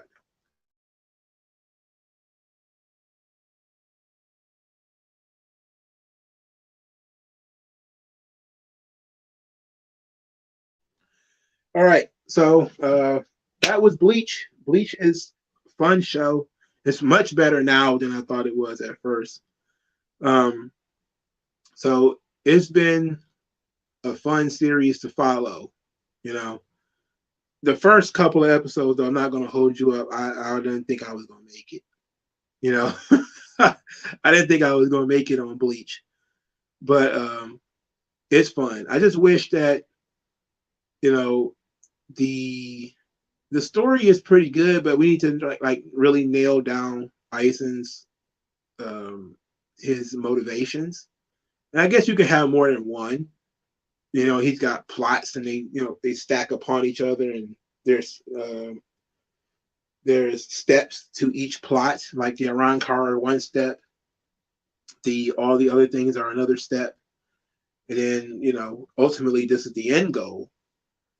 But so I like that part. And I also have been seeing clips of sort of the new Bleach cartoon, well, Bleach animated they have. The animation looks fantastic. So maybe I'll get there eventually. But my only problem is that I don't really get into the battles on Bleach too much, and I don't have a character that I feel attached to. That's been a big problem when it comes to Bleach. I mean, at least in Naruto, I was attached to a couple of the characters. I was interested in their angles and what they were doing. That hasn't happened in Bleach yet. Like, I'm not really attached to Ichigo at all, you know, or Orihime. I like Chad, but he's not in the show enough. Uryu, to me, is not in the show enough. But there's nothing wrong with the characters, but I just don't have that. I like this guy. I want to see where his character arc is going. I just don't have that yet. Like in Naruto, I had that with Neji. I had it with Rock Lee. A little bit with Naruto himself. A little bit with Sasuke and wanting to know, what's going on with his brother. There was something there where I could grasp onto it and I actually cared about the character. So much in Bleach, I just kind of watch these characters go through stuff. I don't really feel emotionally attached to anybody yet, but it's still a really good series. It's very different from Inuyasha, which mainly because I was a fan of it already. I was already attached to the characters. But now I've got to the point of Inuyasha's final act.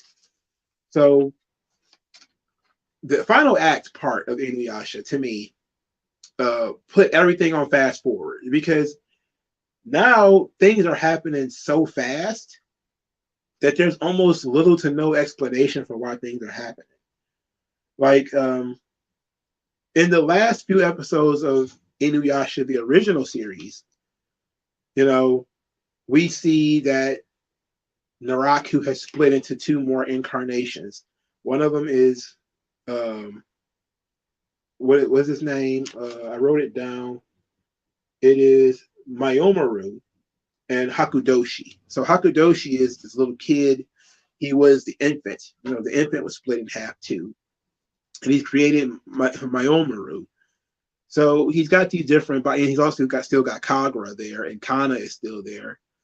And okay, so Naraku is building this army out of things that he created himself, and he's got these demon birds, and his plan is to kill Kikyo. He's got his new body, he's gotten jewel shards. Now he wants to kill Kikyo, and killing Kikyo has been a thing that he's wanted to do for a while now. He's been trying to figure out how to do it because Kikyo is a threat to him. So then we get through the demon birds, that situation where the demon birds are bringing blood back to their mother, and then the mother's head gets cut off, and it's the door to the demon realm or whatever, where they fight over the last jewel shard, and Naraku ends up getting the last jewel shard, and Shishomaru tries to stop him. It doesn't really work out. So then we get into the final act. And in episode 1 of the final act, Hakudoshi is trying to betray Naraku.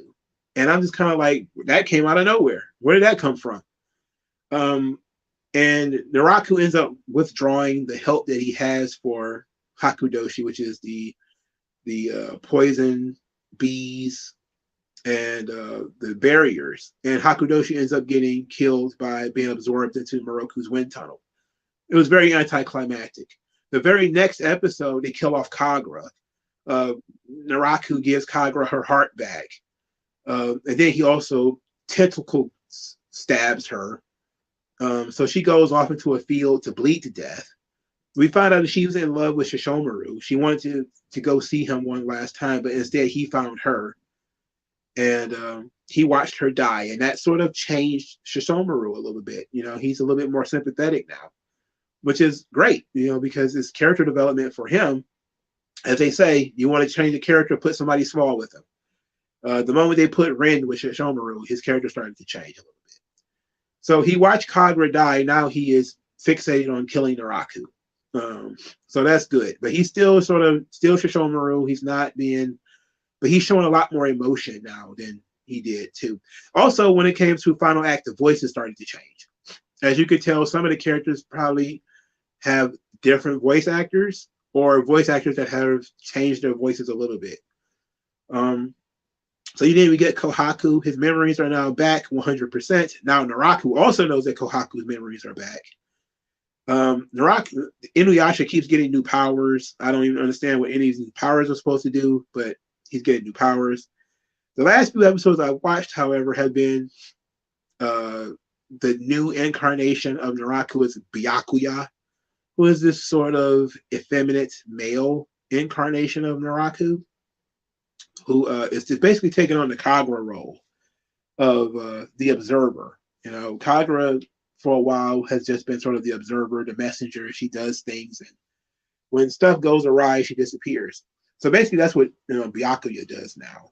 It's another incarnation of Naraku, and now Mayomaru, who is the protector of Naraku's heart, who is the infant, he also now decides to betray Naraku, because there's something about Naraku where everybody that he creates wants to kill him eventually. And then Naraku ends up finding a way to kill Mayomaru by reabsorbing his heart into his body. The reason why he separated himself from his heart in the first place is he wanted to kill Kikyo. And he felt like he couldn't do that with his heart still in his body. So we get a mad dash for the jewel shards. The jewel shards the jewel rather is still incomplete. Naraku has a 98% complete jewel, but there's still the 2 jewel shards that Koga has, and there's a jewel shard that Kohaku has. He thinks that he's in control of Kohaku. At least, he learns eventually that he's not. But he can't take his jewel shard because if he takes a purified jewel shard and adds it to his impure jewel, it'll purify the jewel and he'll be able to get killed.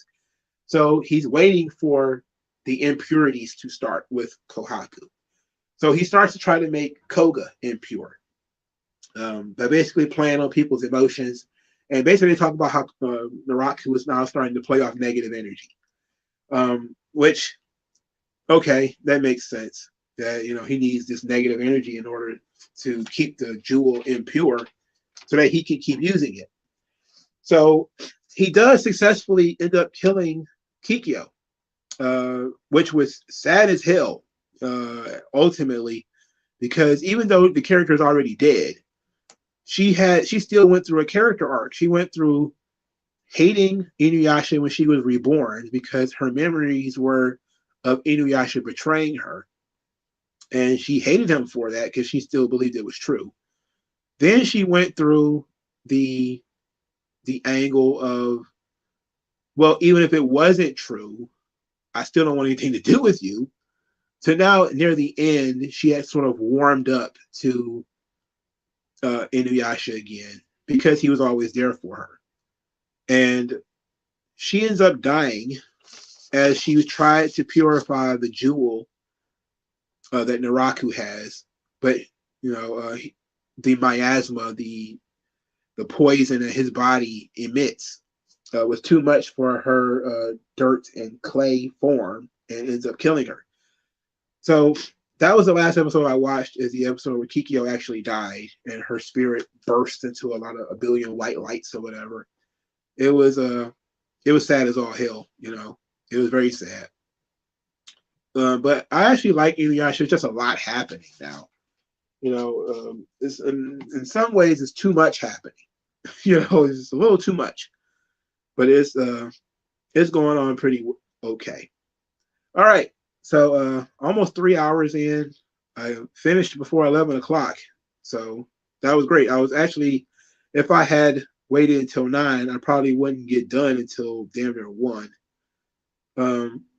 So I'm glad that it's done early. But thank you guys for coming.